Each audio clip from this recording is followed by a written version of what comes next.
Hello guys, तो आज हम पढ़ने वाले एमजेसी, एमआईसी या एमडीसी अगर आपकी केमिस्ट्री है तो उसके बारे में। इसमें जो है हम सारे क्वेश्चंस और प्रीवियस ईयर क्वेश्चंस डिस्कस करेंगे। आप बीआरए, बीयू, एलएनएमयू कोई भी यूनिवर्सिटी में है बिहार से, तो ये सारे टॉपिक्स और क्वेश्चन जो हम पास्ट ईयर के डिस्कस कर रहे हैं वो सारे सेम ही होते हैं लगभग।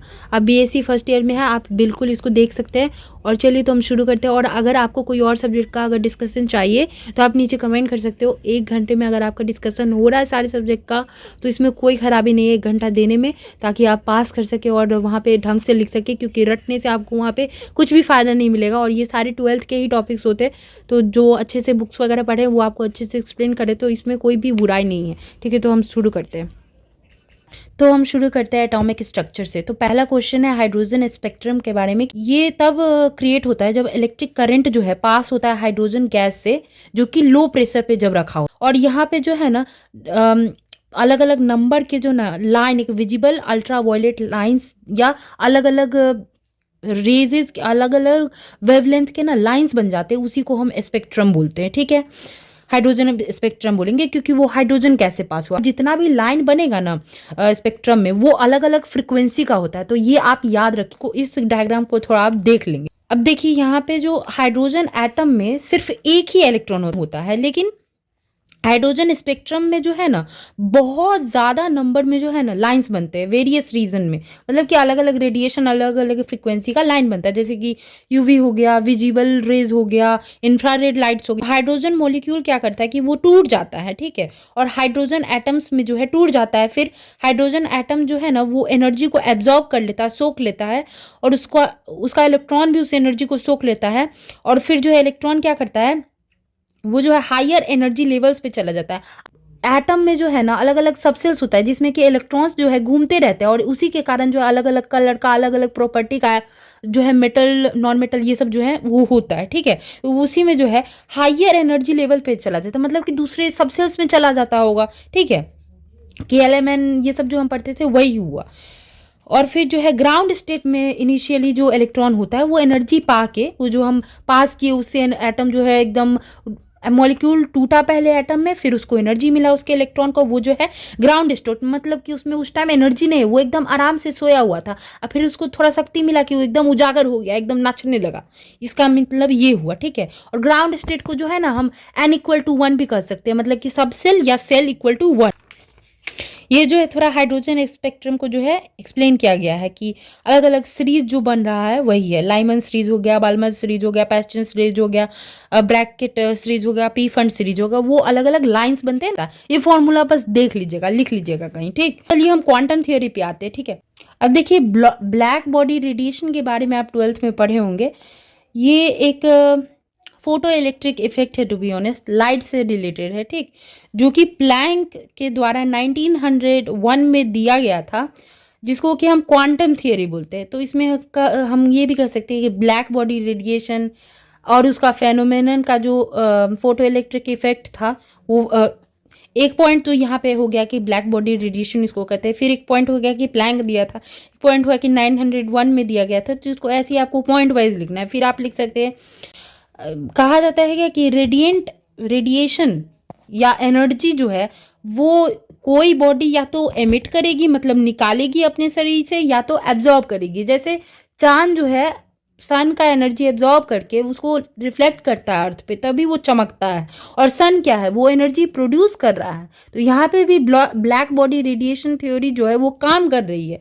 तो वैसे ही कह रहे हैं कि ये जो है ना, ये सारा जो चाल चल रहा है, सारा बॉडी सब, ये जो है ना डिसकंटिन्यूसली हो रहा है, मतलब कि लगातार एनर्जी, एक जैसा एनर्जी नहीं फ्लो हो रहा है। वो जो छोटा छोटा पॉकेट में, जिसको कि हम कहते हैं क्वांटा, ठीक है, छोटा छोटा पॉकेट में जो है, छोटा छोटा पॉकेट मनी के फॉर्म में जो है वो रिलीज होती रहती है, और वो कंटिन्यूअस नहीं होती है। हो सकता है कि कभी ज़्यादा एनर्जी प्रोड्यूस कर दे, कभी कम एनर्जी प्रोड्यूस कर दे, लेकिन वो छोटे छोटे फॉर्म में होती है, कंटिन्यूअसली नहीं होगी। पता है क्या कि लेकिन ये जो क्वांटम है ना, ये क्वांटम जो है, इसको या वेव पॉकेट भी बोल सकते हैं, ये इसका जो वैल्यू होगा, एनर्जी का अमाउंट जो ये कंटेन करता है, वो एकदम मतलब कि ये होगा डिफिनाइट होगा कि ये जो है ना एक फिक्स्ड अमाउंट ऑफ एनर्जी ही लेके जाएगा, लेकिन ये कंफर्म नहीं है कि कितना क्वांटम जो है एक बार में प्रोड्यूस होगा, ये डिसकंटिन्यूसली जो है प्रोड्यूस होते रहता है। इसको ना बहुत बार क्वांटम को हम फोटॉन्स भी बोलते हैं। तो जितना क्वांटम एनर्जी निकला ना, जितना क्वांटम निकला उतना वही जो है बताएगा कि कितना फ्रीक्वेंसी या कितना रेडिएशन या कितना लाइट या हीट निकल रहा है किसी बॉडी से, ठीक है, या जितना एब्जॉर्ब वो कर रहा है, ये मीनिंग हुआ, ठीक है इसका। Lambda and velocity of light C, हम इस इक्वेशन को ऐसे भी लिख सकते हैं E=hc/λ। एक्चुअली में ना इसको v को जो है, ये जो v जो फ्रीक्वेंसी है उसको c/λ भी हम लिखते हैं, ठीक है। वो अब बोला जाता है क्या कि एक एनर्जी जो है ना, एक बॉडी जो है ना, या तो NHV के फॉर्म में, n जो है जहाँ पे 1 2 3 4 5 ही होगा, पॉइंट में भी नहीं होगा, ना ही तो इस तरह के मतलब फ्रैक्शन में होगा, सिर्फ ऐसे नंबर्स में, होल नंबर्स में होंगे। तो कुछ 1 2 3 4 के 5 के ही फॉर्म में होंगे कि बोलेंगे कि एक क्वांटम निकला, दो क्वांटम नहीं, ये नहीं बोलेंगे कि 2.5 क्वांटम निकला है, 1/2 क्वांटम निकला है, नहीं, 1 2 3 4 ही होगा। तो यही कह रहे हैं। दूसरा क्वेश्चन पे आते हैं, angular dependency of the wave function and shapes of orbitals.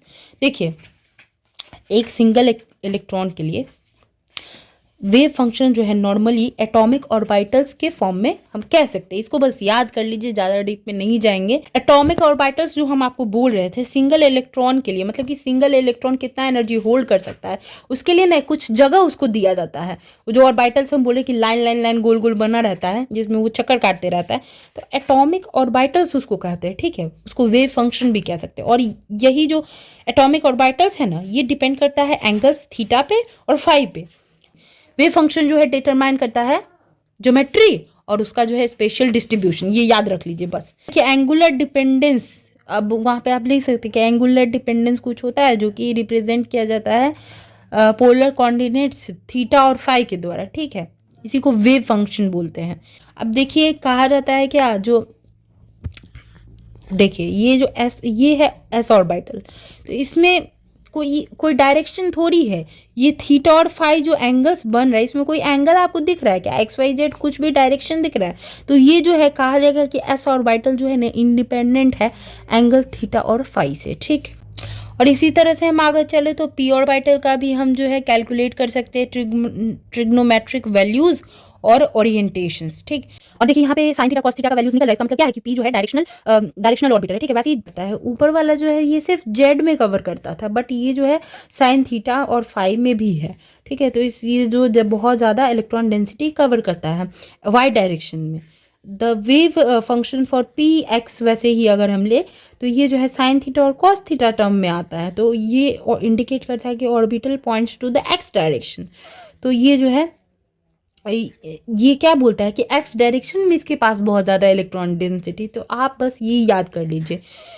और इसी तरह हम ये कंक्लूड कर सकते हैं कि 2s 3s में जो है स्फेरिकली ये जो है सिमेट्रिकल होते हैं, तो इसलिए ना ये जो है ना थीटा और फाई टर्म्स जो है इन्वॉल्व नहीं करते हैं अपने फॉर्मूला में, वेव फंक्शन के फॉर्मूला में। याद रखने वाला पॉइंट है कि कोई भी अगर इलेक्ट्रिक और मैग्नेटिक फील्ड नहीं रहेगा तो पी ऑर्बिटल में जो जितना भी इलेक्ट्रॉन उसके पास सेम एनर्जी होगा, और जो कि डिपेंड करेगा कितना वैल्यू है एन का। जैसे मान लो 2p से शुरू होता है तो 2p 3p ऐसे चलता जाएगा, तो एनर्जी लेवल बढ़ता जाता है, ठीक है। Hence the 3p orbitals are termed as triply degenerate. तो ये हम याद रख सकते हैं कि ट्रिपली डिजेनरेट इसको कहा जाता है। बट व्हेन मैग्नेटिक फील्ड वहाँ पे लगता है तो electrons in the P orbital जो है ना वो जो है ना डायरेक्शन जिस डायरेक्शन में इलेक्ट्रिक फील्ड या मैग्नेटिक फील्ड लग रहा है उस डायरेक्शन में जो है ना डिफरेंट एनर्जी जो है दिखाने लगते हैं। और the magnetic quantum number comes into picture. और फिर जो है मैग्नेटिक क्वांटम नंबर जो होता है, आप अलग अलग क्वांटम नंबर पढ़े होंगे जो कि बताता है कि किस किस डायरेक्शन में कौन सा इलेक्ट्रॉन रह रहा है। हम एड्रेस बताते हैं ना कि कोनो फलाना जो है इस स्टेट में रह रहा है, इस डिस्ट्रिक्ट में रह रहा है, इस गांव में रह रहा है, इस क्षेत्र में रह रहा है, तो उसी तरह से क्वांटम नंबर्स होते हैं, ठीक है। अब चलिए हाँ, तो ये कह सकते हैं कि जब जब पी ऑर्बिटल में इलेक्ट्रिक फील्ड या मैग्नेटिक फील्ड लगता है तो उसका जो है मैग्नेटिक क्वांटम नंबर भी काम करने लगता है, मतलब कि एक और चीज़ ऐड हो जाता है। हम सिर्फ बताएंगे कि कौन सा स्टेट में है तो थोड़ी हमको पता चलेगा कि कौन से डिस्ट्रिक्ट वगैरह में। जितना डीप चलते जाएंगे उतना डीप पता चलते जाएगा कि कौन सा इलेक्ट्रॉन कहाँ पे है। तो वही सबका मतलब हुआ, ठीक है। और ये सब जो डायरेक्शन का मीनिंग हम समझे, इसे हमको ये पता चलता है कि कौन से इलेक्ट्रॉन कहाँ पे है, इसके और डिटेल जानकारी मिलती है हमें वेव फंक्शन से। ये आप जान लीजिए, ये आप इसमें लिख सकते हैं कि ये बताता है कि कौन सा इलेक्ट्रॉन किस डायरेक्शन में कहाँ है, कौन से ऑर्बिटल में मिलेगा, ये इसका मोटिव हुआ। और इसी तरह से डी ऑर्बिटल का भी हम जो एंगुलर डिपेंडेंस है उसको पढ़ सकते हैं। देखिए 3 तरह का पी ऑर्बिटल होता है, ठीक है। एस ऑर्बिटल जो है सिर्फ एक तरह का होता है, ठीक। P x p y z बनेगा क्योंकि वो अलग अलग डायरेक्शन में है। डी जो है डबल यूनी डायरेक्शनल होता है, तो x y z x y z ऐसे बनता है, ठीक है। तो इसका और भी आगे है 5 तरह का डी ऑर्बिटल होता है, ठीक है, क्योंकि उसमें जो है ज़्यादा बढ़ जाता है एंगुलर डिपेंडेंसी।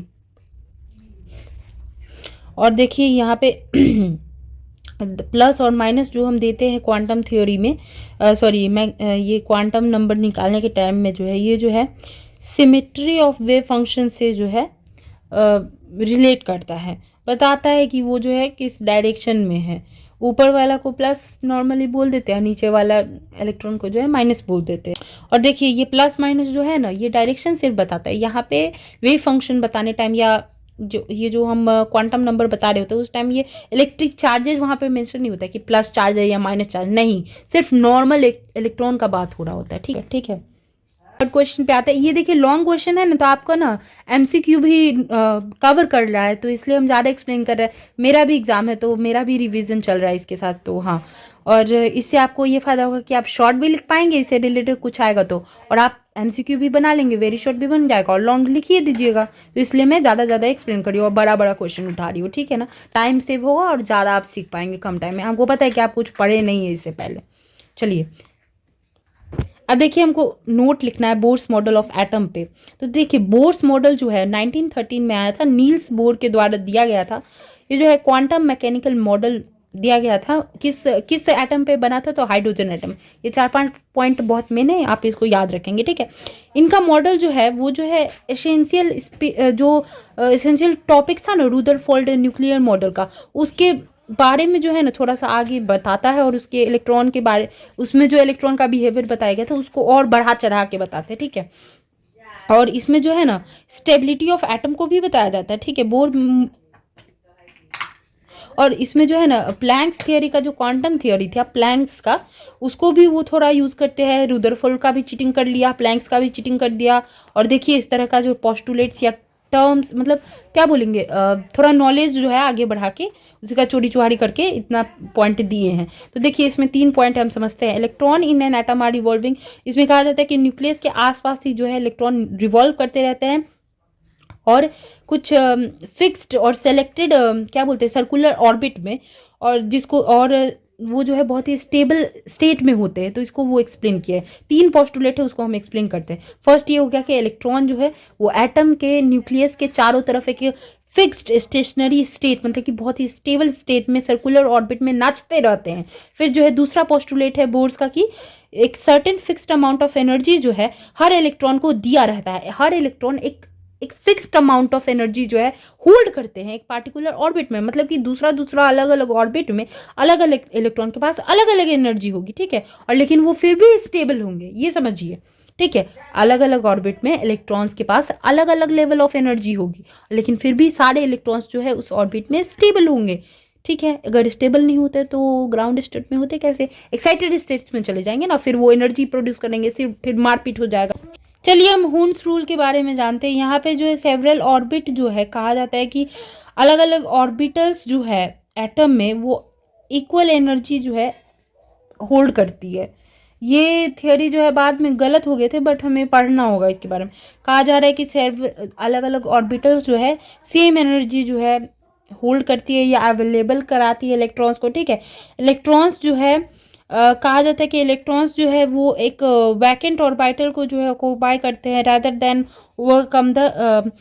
देखिए अब कहा जा रहा है कि वैकेंट ऑर्बिटल्स जो होंगे एटम्स में, उसको कहा जा रहा है कि वो इलेक्ट्रॉन्स जो है उसको ऑक्यूपाई करेंगे ताकि वो जो है रिपल्सन जो होता है ना उससे बच सके और ताकि वो पेयर्ड बन सके हमेशा जो है। और पेयर करने से जो है ना स्टेबिलिटी बनती है। जितना आप नोटिस करिएगा कि जितना भी इलेक्ट्रॉनिक रिएक्शन हो रहा है, जितना भी इलेक्ट्रॉनिक मॉलिक्यूल्स बन रहा है, जितना भी इलेक्ट्रॉन्स जहाँ पे इन्वॉल्व हो रहा है वहाँ पे जो है स्टेबल चाहता है लोग। रियल लाइफ में भी हर जगह आदमी स्टेबिलिटी चाहता है। कमा क्यों रहा है? स्टेबिलिटी के लिए। खा क्यों रहा है? स्टेबिलिटी बॉडी में मेंटेन करने के लिए। तो उसी लिए यहाँ पे भी स्टेबिलिटी मेंटेन करने के लिए वो जाता है वैकेंट ऑर्बिटल में ताकि रिपल्सन ना हो, झगड़ा झंझट ना हो। यहाँ पे पेयर कर रहा है ताकि वो स्टेबल हो जाए, एनर्जी जो है बराबर हो जाए। देख रहे हैं? तो ये आप भी लिख सकते हैं हर क्वेश्चन में कि स्टेबिलिटी मेंटेन करने के लिए भाई, एनर्जी लेवल को जो है मेंटेन करने के लिए। एनर्जी लो रहेगा तो रिपल्सन कम रहेगा और स्टेबल रहेगा। अब देखिए यहाँ पे कहा जाता है कि principle of minimum pairing of electron in orbital of equal energy is known as Hund's rule. ये एक बहुत इंपॉर्टेंट डिफिनेशन है जिसको आपको याद रखना है एज इट इज़। इसको एक्सप्लेन क्या ही करें हम, कि कहा जाता है कि मिनिमम जोड़े जो इलेक्ट्रॉन्स के पेयर होंगे ना एक ऑर्बिटल्स में जिनके सेम एनर्जी लेवल है, उसको हम उस प्रिंसिपल को, जो प्रिंसिपल इस चीज़ को बता रही है उसको हम हुन्स रूल कहते हैं। ठीक है, ये कुछ हद तक अभी सही है, कुछ हद तक इसको नकारा किया गया है, बट ये जो चीज़ है ना इसको अभी भी फॉलो की जा रही है। थस सारे जो भी पी ऑर्बिटल्स होते हैं पी के और डी ऑर्बिटल के जितने भी सबसेल्स होते हैं 5 और 7 जो एफ ऑर्बिटल्स के सबसेल है वो जो है फर्स्ट मिलते हैं। ठीक है, वो जो है फर्स्ट मिलते हैं और एक एक इलेक्ट्रॉन जो है सारे ऑर्बिटल्स में जो है भरते हैं ताकि कोई ऑर्बिटल जो है वैकेंट ना रहे। ये नॉर्मल रूल है जो कि अभी भी फॉलो किया जा रहा है केमिस्ट्री में, इनऑर्गेनिक केमिस्ट्री में। बेसिकली 9 से ये बताया जा रहा है कि पहले तो सारे ऑर्बिटल्स में एक एक इलेक्ट्रॉन भरे जाते हैं जितने भी ऑर्बिटल्स अवेलेबल है। अगर उनसे ज़्यादा इलेक्ट्रॉन होते हैं तो वो फिर से फर्स्ट वाले से भरना शुरू करते हैं ताकि वो पेयर हो सके। ठीक है, और वो एक चीज़ नोटिस करिएगा कि सबका सारा इलेक्ट्रॉन का जो है ना एनर्जी लेवल सेम होता है ताकि वो स्टेबिलिटी मेंटेन कर सके। ये जो हुन्स रूल है वो एक्सप्लेन करता है कि इलेक्ट्रॉन जो है हर एक ऑर्बिटल को जो है, हर एक ऑर्बिटल्स के सबसेल को जो है फर्स्ट सिंगली मतलब एक एक करके, जैसे देखिए 1 2 3, देखिए यहाँ पे 6 गो इलेक्ट्रॉन था मेरे पास, कैसे वो ऑक्यूपाई किया है सो देखिए। पहले इसमें गया, इसमें गया। ठीक, पहले इसमें गया, फिर 2 बज गया तो इसमें गया। ठीक, तो देख रहे कितने ब्यूटीफुल्ली यहाँ पे ऑक्यूपाई किया। ये जो हमें 12th में सिखाया जाता है उसी का है ये फॉर्म, याद रखने के लिए। अब देखिए अफबाहु प्रिंसिपल क्या है। अब कहा जाता है क्या कि इलेक्ट्रॉन्स का जो स्टेप वाइज प्लेसमेंट होता है एटॉमिक ऑर्बिटल्स में, उसी को अफबाहु प्रिंसिपल कहा जाता है। ठीक है, in the building up of atoms by feeding electrons into the orbitals will simultaneously adding protons to the nucleus to balance them। और यहाँ पे जो है प्रोटॉन्स वाले इलेक्ट्रॉन्स का अरेंजमेंट होता है एटम्स में ताकि वो जो एटम्स में जो है क्या बोलते हैं बैलेंस बन सके, स्टेबिलिटी आ सके। फिर each electron occupies the most stable orbital available to it. तो देखिए कितना ब्यूटीफुल लाइन है कि इलेक्ट्रॉन के पास जो सबसे मोस्ट स्टेबल प्लेस होगा, जो सबसे सेफेस्ट स्पेस होगा, यहाँ पे उसको कोई रिपल्सन फील नहीं होगा, वहीं पे वो बैठेगा। देखिए यहाँ पे ये सब खाली था तो वो बैठ गया पहले, फिर इसके साथ बैठेगा तो वो तो स्टेबल हो गया ना, फिर इसके साथ बैठ गया तो वो स्टेबल हो गया, फिर नहीं बचा तो ये दोनों अकेला रह गया। लेकिन देख रहे हैं कि सबसे स्टेबल चीज़ ही वो ढूंढ रहा है पहले। ठीक है, फिर आगे चलिए। Although the principal quantum levels represent very roughly the general order of magnitude of the electron energy, ये ऐसे ही लिखा हुआ है, आप इसको ऐसे ही देख सकते हैं, इसको याद कर लीजिएगा। देखिए हम पॉलिस एक्सक्लूजन प्रिंसिपल पे आते हैं। तो ये जो है 1925 में डब्ल्यू पॉली के द्वारा दिया गया था कुछ एविडेंस के साथ। तो इसमें जो है ना क्या उन्होंने कहा था कि कोई भी 2 इलेक्ट्रॉन्स जो है वो सेम एटम में सेम वैल्यूज़ जो है उनका चारों क्वांटम नंबर्स का कभी भी सेम नहीं होगा। जैसे कि जब 2 इलेक्ट्रॉन है किसी ऑर्बिटल में और जब उनका अलग अलग स्पिन क्वांटम नंबर है तभी उनको हम पेयर्ड इलेक्ट्रॉन्स बोलेंगे। ठीक है, एंड उस तरह का पेयरिंग ही जब स्पिन क्वांटम नंबर अलग है तो उसी तरह के पेयरिंग को हम केमिकल बॉन्डिंग कहते हैं या केमिकल बॉन्ड्स बोलते हैं, ठीक। एस है तो उसमें एस का एन तो 1 होता है, तो 1 इंटू 2 करेंगे, ट्वाइस करेंगे तो क्या होगा 2, तो उसमें 2 इलेक्ट्रॉन होते हैं। पी का कितना होता है, एन 3 होता है, तो 3 का डबल करेंगे तो कितना होगा 6। डी का क्या होता है 5, 5 का डबल 10, और एफ का क्या होता है 7, तो 7 का डबल 14। तो रिस्पेक्टिवली एस में 2 इलेक्ट्रॉन, पी में 6 इलेक्ट्रॉन्स, डी में 10 इलेक्ट्रॉन्स और एफ में 14 इलेक्ट्रॉन्स बढ़ जाते हैं, ठीक है। आप ये चार्ट देख सकते हो किस तरह से ये बनाया जाता है, एक एग्जाम्पल के तौर पे दिया हुआ है। इस तरह से हो सकता है कि आपको एग्जाम में भी पूछा जाए, तो इस तरह से आप बना सकते हैं, बहुत ही आसान क्वेश्चन आते हैं। फिर देखिए अब यहाँ पे हमको पूछा है कि स्टेबिलिटी बताना है हाफ फिल्ड और कंप्लीटली फिल्ड ऑर्बिटल्स में, ठीक है। अब देखिए स्टेबिलिटी हाफ फिल्ड और फुल्ली फिल्ड इलेक्ट्रॉनिक कन्फिग्रेशन का ना हम सिमेट्री और एनर्जी एक्सचेंज के फॉर्म में बताया जा सकता है। जैसे कि हाफ फिल्ड और फुल्ली फिल्ड दोनों में जो है ना सिमेट्रिकल डिस्ट्रीब्यूशन होता है इलेक्ट्रॉन्स में, ठीक है। और ये सिमेट्री जो है ना वो स्टेबिलिटी को स्थापित करती है। और जैसे कि मैंने पहले ही बताया था कि दुनिया में हर रिएक्शन, हर चीज़ स्टेबिलिटी के लिए ही हो रही है, तो इसलिए सिमेट्री भी स्टेबिलिटी के लिए बहुत आवश्यक है। देखिए जो कन्फिग्रेशन इलेक्ट्रॉन्स होते हैं उसमें जो इलेक्ट्रॉन्स है, कन्फिग्रेशन इलेक्ट्रॉन्स उसको बोलते हैं, वो जो है ना अपना पोजीशन 1000 दफ़ा जो है वो बदल सकती है, उस पर कोई रिस्ट्रिक्शन नहीं है। ये एक्सचेंज जो है ना स्टेबलाइजेशन के लिए होता है, which is expressed in terms of exchange energy. जो एनर्जी एक्सचेंज होती है, जो हायर एनर्जी में जा रही है, लोअर एनर्जी में आ रही है, उसी को हम बोलते हैं एक्सचेंज, ताकि वो स्टेबिलिटी पा सके, वो एनर्जी रिलीज़ करके हीट लाइट के फॉर्म में रिलीज़ करके स्टेबलाइज हो सके। तो उसी की बात चल रही है यहाँ पे, ठीक है, सिमेट्रिकल अरेंजमेंट। और इसी में जो सिमेट्रिकल अरेंजमेंट है, जैसे कि 1 1 1 इलेक्ट्रॉन सब में भरा, फिर 2 2 2 भरते जा रहा है, तो उसी को हम बोलते हैं कि सिमेट्रिकल डिस्ट्रीब्यूशन और arrangement of electrons in orbitals, ठीक है। और एक्सचेंज ऑफ एनर्जी जो स्टेबलाइजेशन के लिए हो रही है, मतलब इलेक्ट्रॉन्स इधर से उधर घूम रहे हैं, उसी को बोलते हैं, ठीक है। कन्फिग्रेशन जो हम 12th में सीखते थे इसी पे आधारित है। फिर देखिए सिमेट्रिकल अरेंजमेंट पे हम आते हैं। अब देखिए सिमेट्रिकल अरेंजमेंट क्या होता है, एक इलेक्ट्रॉनिक कन्फिग्रेशन जिसमें सारे ऑर्बिटल्स जो कि सेम सब सेल के हैं, वो जो है या तो कम्प्लीटली फिल्ड होते हैं या तो हाफ फिल्ड होते हैं, रिलेटिवली मोर सिमेट्रिकल डिस्ट्रीब्यूशन। और इनके पास जो है ना जैसे अगर वो हाफ फिल्ड है और फुल फिल्ड है और सेम सब सेल के हैं, और वैसे ऑर्बिटल्स जो है ना सिमेट्रिकल होते हैं और बहुत ज़्यादा स्टेबल होते हैं, उनको स्टेबल सिस्टम कहेंगे हम, ठीक है। जैसे कि एग्जांपल लेते हैं configuration of chromium 3d4 4s2, अगर शिफ्ट किया जाए उसका एक इलेक्ट्रॉन 4s को, 4s का जो इलेक्ट्रॉन होता है उसको 3d में हम कर दें तो क्या होगा, मोर सिमेट्रिकल वो बन जाएगा, सिस्टम बन जाएगा। तो हेंस ये जो इसमें देखो 3d से एक यहाँ पे ऑर्बिटल खाली था ना, खाली हो जाएगा ना, बट स्टिल ये जो है बहुत ज़्यादा क्या बोलते हैं अनस्टेबल सिस्टम था, इसलिए एक जो है इलेक्ट्रॉन 3d से ये वाला 4s वाला जो है इसमें एक दे दिए तो वो स्टेबल हो गया भाई। तो इसलिए हम स्टेबिलिटी और सिमेट्रिकल चीज़ें ढूंढते हैं जाके स्टेबल लग सके। नेचर का फॉर्म है कि सिमेट्रिकल चीज़ें ही हमें सुंदर लगेंगी, तो इसलिए।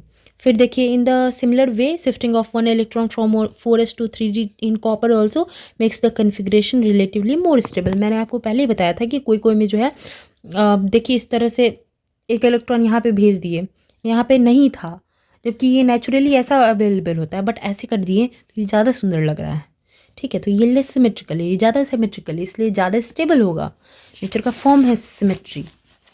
फिर चलिए हम बात करते हैं stability due to exchange of energy. देखिए अब देखिए अगर कोई एटम का कोई सब सेल हाफ फिल्ड है, मतलब कि ये सब जो है हाफ फिल्ड किसको बोलते हैं पहले ये आप समझ लो।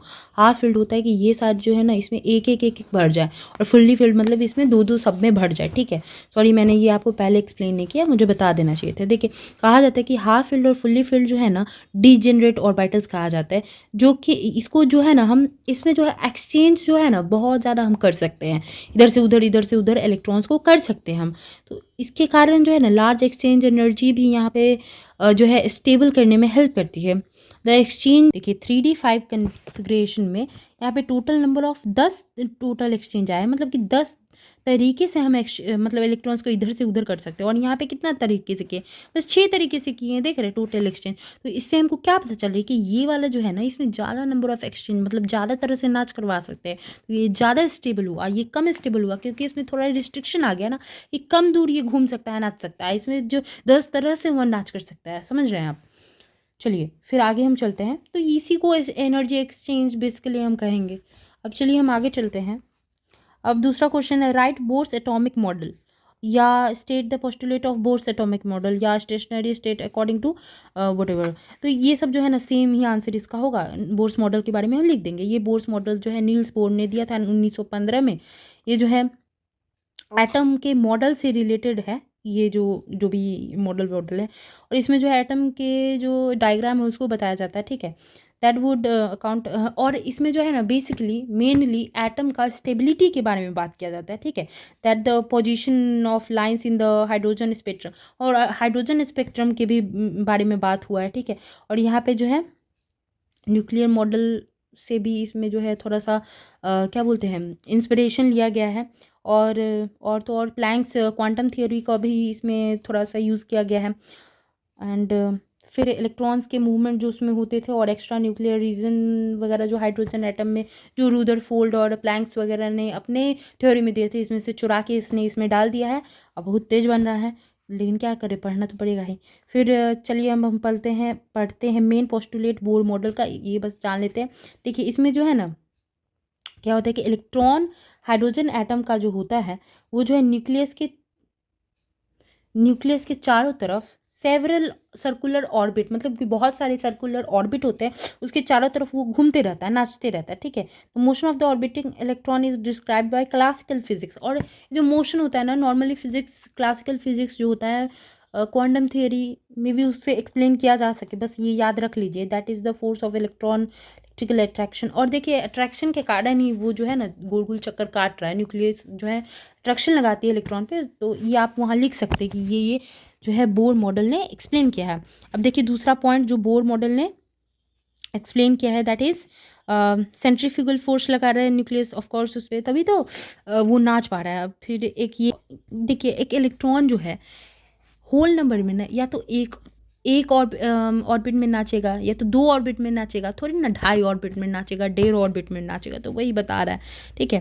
Quanta of energy according to which of an allowed orbit is it occupies. और देखिए हाँ, वहाँ पे जो क्वांटम का हम बात किए थे कि क्वांटम जो है होल नंबर में ही प्रोड्यूस होगा, उस पर भी ये डिपेंड करता है कि कितने ऑर्बिट्स में इलेक्ट्रॉन जो है रिवॉल्व करेगा न्यूक्लियस के अराउंड, ठीक है। फिर चलिए हम दूसरे पॉइंट पे आते हैं, दैट इज़ एक ये फॉर्मूला है h/2π, ठीक है। तो वो an allowed orbit is one in which the angular momentum of the electron MBR is an integral multiple of h/2π। तो ये जो है ना फॉर्मूला है, बताता है कि कितना ऑर्बिट में इलेक्ट्रॉन का मूवमेंट अलाउड है। ये आप याद रखिएगा, क्योंकि कोई भी क्वेश्चन में इसको पूछा जा सकता है, ठीक। अब देखिए एच का वैल्यू यहाँ पे 6 × 10⁻34 ले सकते हैं, हम पहले भी बता चुके हैं।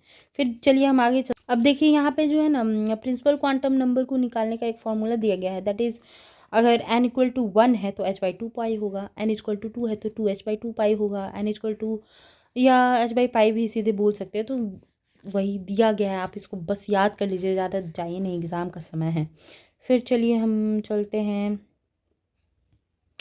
अब देखिए हर ऑर्बिट के पास अपना एक डेफिनेट एनर्जी होता है, 1000 बार बता चुके हैं, आप इसको दिमाग में रखिएगा, लिख भी दीजिएगा ना सब में तो चल जाएगा, ये बस दिमाग में रख लीजिए, चल जाएगा, ठीक। अब चलिए हम चलते हैं। एज लॉन्ग एज एक इलेक्ट्रॉन रिवॉल्व कर रहा है उसके अलाउड ऑर्बिट में, उसका एनर्जी जो है वो कांस्टेंट रहेगा। मतलब कि जब एक इलेक्ट्रॉन एक चक्कर में काट रहा है न्यूक्लियस के आसपास, तो जब तक वो उसी ऑर्बिट में घूम रहा है, उसका जो एनर्जी होगा ना, अगर मान लीजिए एक्स एनर्जी है तो उसका वो एनर्जी मेंटेन रहेगा ना, वो एनर्जी घटेगी ना ही तो बढ़ेगी, अगर बाहर से एनर्जी नहीं दी जा रही है उसे। तो ये बात आप याद रखेंगे, जो कि प्लैंक्स क्वांटम इक्वेशन के अकॉर्डिंग होगा, जो कि E=hv है।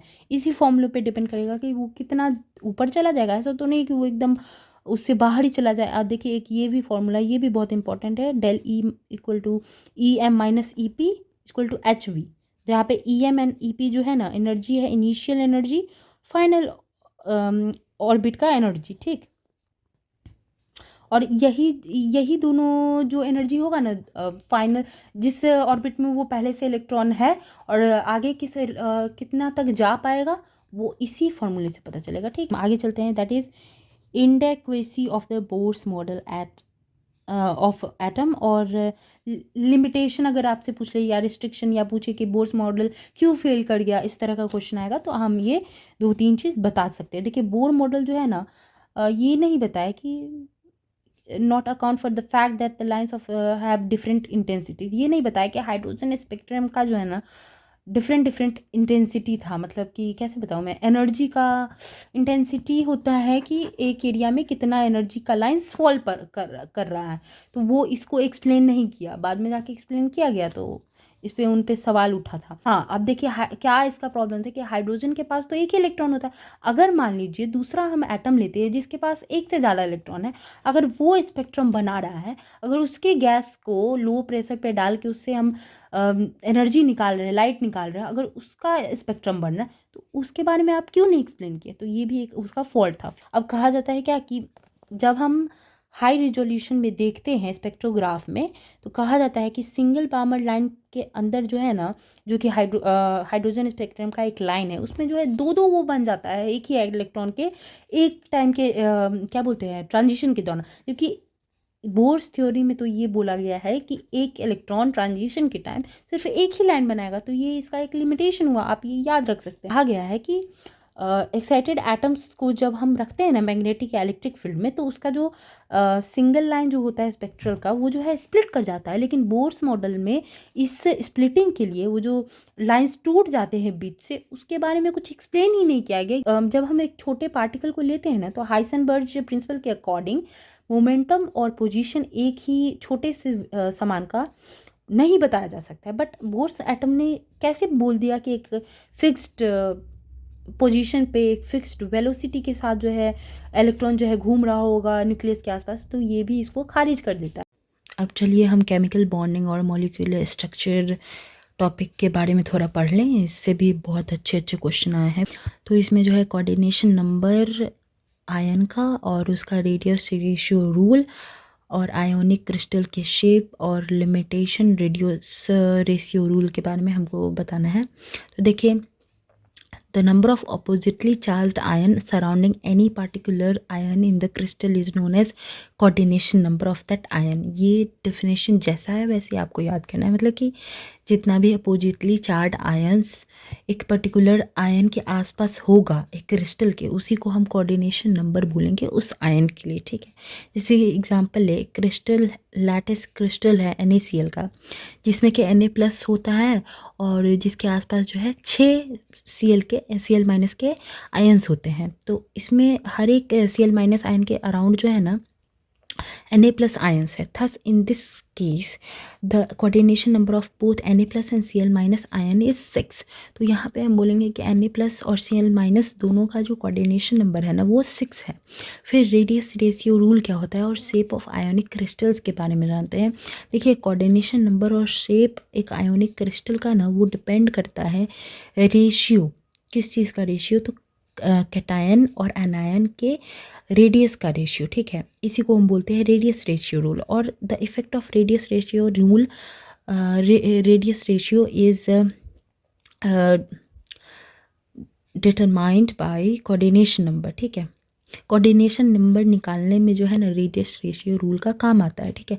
और तो और शेप एक आयोनिक क्रिस्टल का क्या होगा वो भी रेडियस रेशियो रूल ही डिफाइन करता है, या उसको हम रेडियस रेशियो रूल ही कह सकते हैं। जैसे कि देखिए यहाँ पे टेबल दिया हुआ है शेप और रेडियस रेशियो रूल का, तो देखिए लिमिटिंग रेडियस रेशियो कुछ दिया हुआ है, फिर कोऑर्डिनेशन नंबर दिया हुआ है, फिर शेप ऑफ क्रिस्टल है, पॉसिबल एग्जाम्पल्स है, तो इसको थोड़ा आप देख लीजिएगा, इससे क्वेश्चंस आ सकते हैं। लिमिटेशन पे आते हैं रेडियस रेशियो रूल का। तो रेडियस रेशियो रूल का हम 2-3 लिमिटेशन भी पढ़ लेते हैं। तो देखिए रेडियस रेशियो रूल जो है ना एप्लीकेबल है पैकिंग रिजिड स्फीयर्स के लिए, ठीक। आयोनिक सॉलिड्स के लिए रेडियस रेशियो रूल नहीं होगा, क्योंकि यहाँ पे क्या होता है कि कोवैलेंट बॉन्ड बनते हैं और लार्ज आयंस जो है ना इजीली पोलराइज मतलब टूट जाते हैं, कैटायंस के कारण, तो इसलिए यहाँ पे जो है रेडियस रेशियो रूल एप्लीकेबल नहीं होगा। दूसरा लिमिटेशन ये है कि कुछ कुछ कंपाउंड ऐसे भी होते हैं जो कि एक से ज़्यादा फॉर्म में वो एग्जिस्ट करते हैं, तो इस कारण से क्या होता है कि उनके पास बहुत सारे उस फॉर्म के अकॉर्डिंग बहुत सारे कोऑर्डिनेशन नंबर होते हैं। तो ये ऐसे केस में जो है ना अनायन एनायन रिपल्सन और इंटरमोलिकुलर डिस्टेंस जो है ना वो डिफ़र करता है हर फॉर्म के साथ। तो इस कारण से जो है ना ये रेडियस रेशियो रूल यहाँ पे एप्लीकेबल नहीं होता है। फिर चलिए दूसरा क्वेश्चन हमारा है कि born-Landé equation for calculation of lattice energy के बारे में पढ़ना है और उसके ट्रेंड्स के बारे में पढ़ना है। देखिए इलेक्ट्रोस्टैटिक मॉडल के बारे में अगर हम जानें तो ये एक थ्योरेटिकल अप्रोच है जिसमें कि बताया जाता है कि बॉन्ड का एजम्पशन के बारे में बात किया जाता है जो कि होली आयोनिक क्रिस्टल्स के बारे में है। ठीक है, ये 1918 में मैक्स बॉर्न के द्वारा दिया गया था और अल्फ्रेड लैंडे के द्वारा दिया गया था। ठीक है, और ये जो है इक्वेशन ये जो इक्वेशन है लैटिस एनर्जी इक्वेशन, इस बेसिस पे ही ये मॉडल बना हुआ है। ठीक है, और इस इक्वेशन को हम बोलते हैं बॉर्न लैंडे इक्वेशन, और इस इक्वेशन में जो है ए और एन जो है वो है Madelung constant and Born constant respectively. और इसके ट्रेंड के बारे में मोस्टली पढ़ा जाता है, तो हम ये जान लेते हैं कि लैटिस एनर्जी जो है वो सबसे ज़्यादा होता है जब इंटरन्यूक्लियर डिस्टेंस जो है जो कि ए है, यहाँ पे दिख रहा है, ये जो है इंटरन्यूक्लियर डिस्टेंस को डिनोट करता है, ये जो है बहुत छोटा हो। चार्ज जेड प्लस, ये देख रहे हैं जेड प्लस और जेड माइनस, ये जो है ये बहुत बड़ा होगा, तो ऑफकोर्स लैटिस एनर्जी बहुत बड़ी होगी। देखिए दो चीज़ पे डिपेंड करती है लैटिस एनर्जी की, वो दोनों के बीच में कितना डिस्टेंस है, और जेड प्लस और जेड माइनस के चार्ज पे। ठीक है, ये एक टेबल है, लैटिस एनर्जी की टेबल है अलग अलग आयंस के लिए, तो ये आप स्क्रीनशॉट ले सकते हैं। अब हम बॉर्न हैबर साइकिल के बारे में पढ़ लें। लैटिस एनर्जी के कैलकुलेशन के लिए बॉर्न और हैबर ने एक साइक्लिक प्रोसेस का इस्तेमाल किया था जिसमें कि लैटिस एनर्जी जो है ना वो रिलेट करता है थर्मोकेमिकल वैल्यूज़। उन्होंने इक्वेशन दिया था जिसमें कि थर्मोकेमिकल वैल्यूज़ के यूज़ करके ये लोग लैटिस एनर्जी को जो है कैलकुलेट करते हैं। देखिए चलिए, तो अब हम पोलराइजेशन ऑफ आयंस या कोवैलेंट कैरेक्टर के बारे में पढ़ते हैं। देखिए आयंस जो है ना नॉर्मली स्फेरिकल माने जाते हैं, लेकिन कटायन जो होते हैं ना वो जनरली छोटे साइज़ के होते हैं, और जब वो एनायन जो कि उनसे थोड़े बड़े होते हैं उनके करीब आते हैं तो क्या करते हैं, एटायन जो है ना अट्रैक्ट करते हैं इलेक्ट्रॉन क्लाउड को, मतलब इलेक्ट्रॉन को अपनी ओर अट्रैक्ट करते हैं एनायन से, क्योंकि कैटायन जो है पॉजिटिवली चार्ज होते हैं जिसके कारण एनायन जो है वो डिफॉर्म हो जाता है, मतलब कि उसका शेप खराब हो जाता है। And electron density is share by 2 ions, और फिर क्या होता है कि कटायंस और एनायन दोनों में इलेक्ट्रॉन जो है वो शेयर होने लगता है, और इस इलेक्ट्रॉन शेयर के कारण जो है ना क्या होता है कि कोवैलेंट बॉन्ड बनता है, और इस वे में ionic bond attain covalent character. और इस तरह से जो है ना आयोनिक बॉन्ड अगर कोई मॉलिक्यूल में है तो वो कोवैलेंट कैरेक्टर्स दिखाने लगते हैं। ठीक है, चलिए due to the attainment of covalent character by ionic their melting.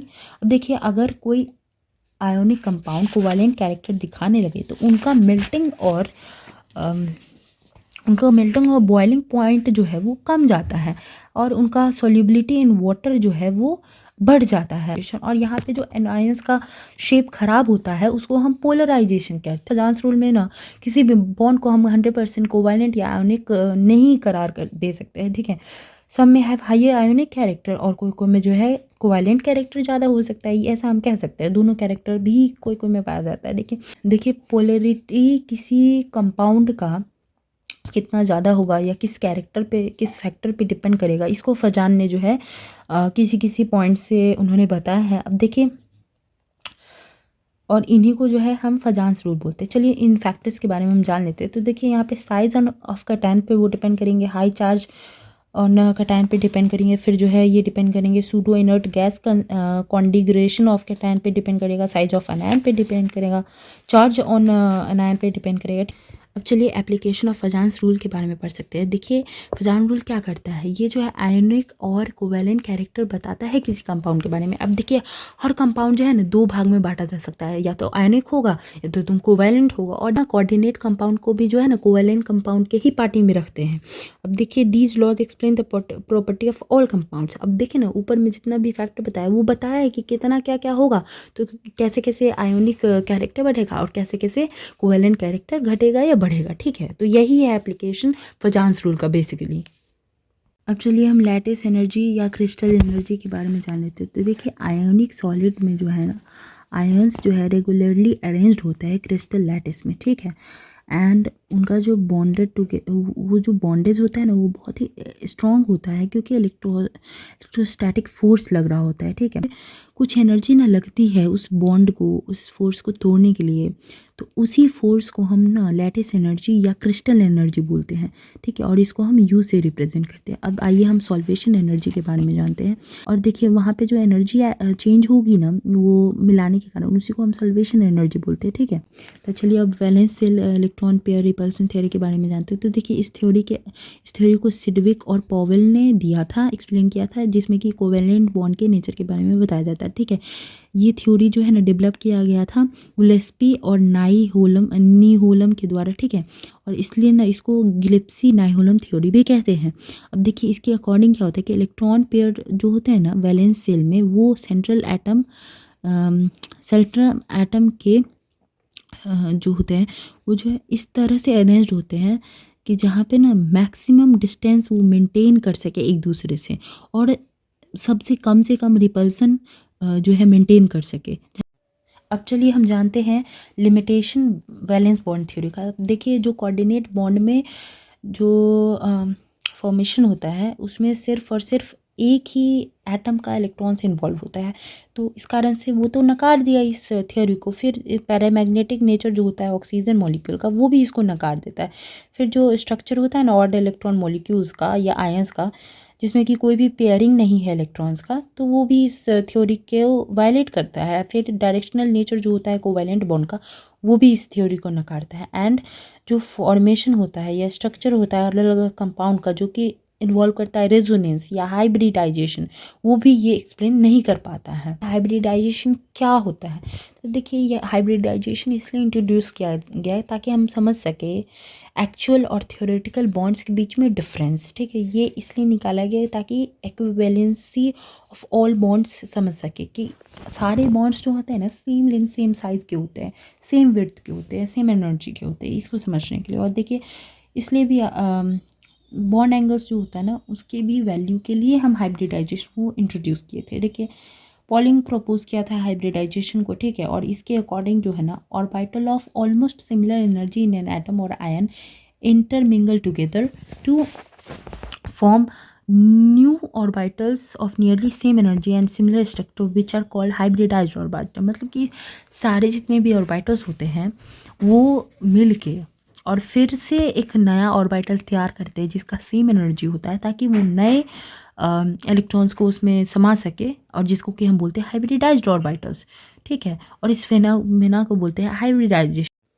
अब देखिए हाइब्रिडाइजेशन के बहुत सारे टाइप होते हैं। पहला टाइप होता है sp हाइब्रिडाइजेशन, जिसमें कि एक s और एक p ऑर्बिटल इन्वॉल्व होते हैं। और इसमें जो है ना इसका एक शेप का हम एग्जाम्पल दे तो यहाँ पे लीनियर शेप बनता है, ठीक है। हम जानते हैं sp2 हाइब्रिडाइजेशन के बारे में। इसमें जो है ना s और 2 p ऑर्बिटल्स इन्वॉल्व होते हैं, मतलब कि 3 हाइब्रिडाइज्ड ऑर्बिटल बनते हैं सिमिलर एनर्जी के। और इसमें जो है ना ट्रायंगुलर या ट्राइगोनल प्लानर शेप बनता है।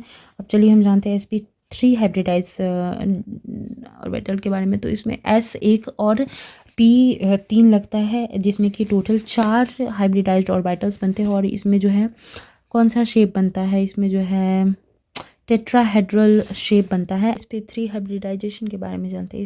इसमें जो है s 1 लगता है और 3 p होता है और d 1 लगता है, मतलब कि यहाँ पे टोटल 5 हाइब्रिडाइज्ड ऑर्बिटल्स बनते हैं। और इसका जो शेप होगा वो ट्राइगोनल बाई पिरामिडल होता है। चलिए जैसे कि इसका एक एग्जांपल होगा PCl5, ठीक है। अब हम आते हैं 5वें ऑर्बिटल पे sp3d2 होता है हाइब्रिडाइजेशन, जिसमें कि टोटल हमारे बनते हैं 6 हाइब्रिडाइज्ड ऑर्बिटल्स। और इसका जो शेप होगा वो ऑक्टाहेड्रल होता है, और बॉन्ड एंगल जो इसका होगा 90 डिग्री होगा। इसका एग्जांपल होगा SF6। sp3d3 हाइब्रिडाइजेशन एक होता है जिसमें कि 7 हाइब्रिडाइज्ड ऑर्बिटल्स बनते हैं, और इसका एग्जांपल है बाईपिरामिडल। अब देखिए पेंटागोनल बाईपिरामिडल इसका शेप होता है, और इसका एग्जांपल हम कह सकते हैं IF7, ठीक है। चलिए अब हम अगले क्वेश्चन पे बढ़ते हैं, जिसमें कि मॉलिक्यूलर ऑर्बिटल थ्योरी के बारे में हमें जानना है। तो ये थ्योरी जो है हुन्स और मुलिकेन ने दिया था, और इस थ्योरी के अकॉर्डिंग क्या होता है कि दो या उससे ज़्यादा और एटॉमिक ऑर्बिटल एक दूसरे के साथ मिलते हैं, और वो क्या करते हैं कि एक नया ऑर्बिटल बनाते हैं, जिसको कि हम मॉलिक्यूलर ऑर्बिटल कहते हैं। और कहा जाता है कि इसमें जो है ना एक से ज़्यादा न्यूक्ली जो है उस ऑर्बिटल के इलेक्ट्रॉन्स को या उसको ये क्या करते हैं, अट्रैक्ट करते हैं। और इस कारण से क्या होता है कि इलेक्ट्रॉन्स जो है डीलोकलाइज हो जाते हैं, मतलब कि अपने जगह से जो है मतलब मूव करते हैं। ठीक है। अब इस थ्योरी को समझने के लिए कुछ पॉइंट्स भी दिए हुए हैं, इंपॉर्टेंट पॉइंट जो हमें याद रखना ज़रूरी है। वो है कि यहाँ पे कहा जाता है कि जितने मॉलिक्यूलर ऑर्बिटल बनेंगे वो जो है उसका नंबर इतना होगा जितना कि टोटल नंबर होगा बॉन्ड एटॉमिक ऑर्बिटल का। मतलब कि पहले जितना बॉन्ड एटॉमिक ऑर्बिटल होगा ना, उतना ही वो फिर से मिलके मिक्स होके उतना ही मॉलिक्यूलर ऑर्बिटल्स बनेंगे। मतलब उससे ज़्यादा भी नहीं बनेगा, नहीं तो कम बनेगा, बस उसको बनाया जाएगा नया। ठीक है। फिर अगला है पॉइंट की इलेक्ट्रॉन का जो फिलिंग होता है ना मॉलिक्यूलर ऑर्बिटल्स में, वो जो है हुन्स रूल और पॉल्स का प्रिंसिपल को फॉलो करता है। फिर एटॉमिक ऑर्बिटल जो है मॉलिक्यूलर ऑर्बिटल्स में जो है बनने के कारण वो अपनी आइडेंटिटी खो देता है, और इस कारण से एटॉमिक ऑर्बिटल्स का अपना कोई एग्जिस्टेंस नहीं रहता। मतलब कि एटॉमिक ऑर्बिटल का अपना अलग अलग प्रॉपर्टीज होता है, कैरेक्टरिस्टिक होता है, बट मॉलिक्यूलर ऑर्बिटल का एकदम अलग ही कैरेक्टरिस्टिक होता है। ठीक है। जैसे कि यहाँ पे एक से ज़्यादा न्यूक्लियस को अट्रैक्ट कर रहा था, जबकि एटॉमिक ऑर्बिटल में सिर्फ एक न्यूक्लियस इन्वॉल्व होता है। ठीक है। अब चलिए आगे चलते हैं। इसमें मॉलिक्यूलर ऑर्बिटल्स जो है वो क्वांटाइज्ड होते हैं, मतलब कि क्वांटा बहुत छोटे क्वांटिटी में जो है इसका कैलकुलेशन वगैरह होता है, बहुत बड़ा बड़ा नंबर्स इन्वॉल्व नहीं होता है। जैसे कि इलेक्ट्रॉन वगैरह है तो वो छोटा पार्टिकल हुआ ना, तो इसलिए है।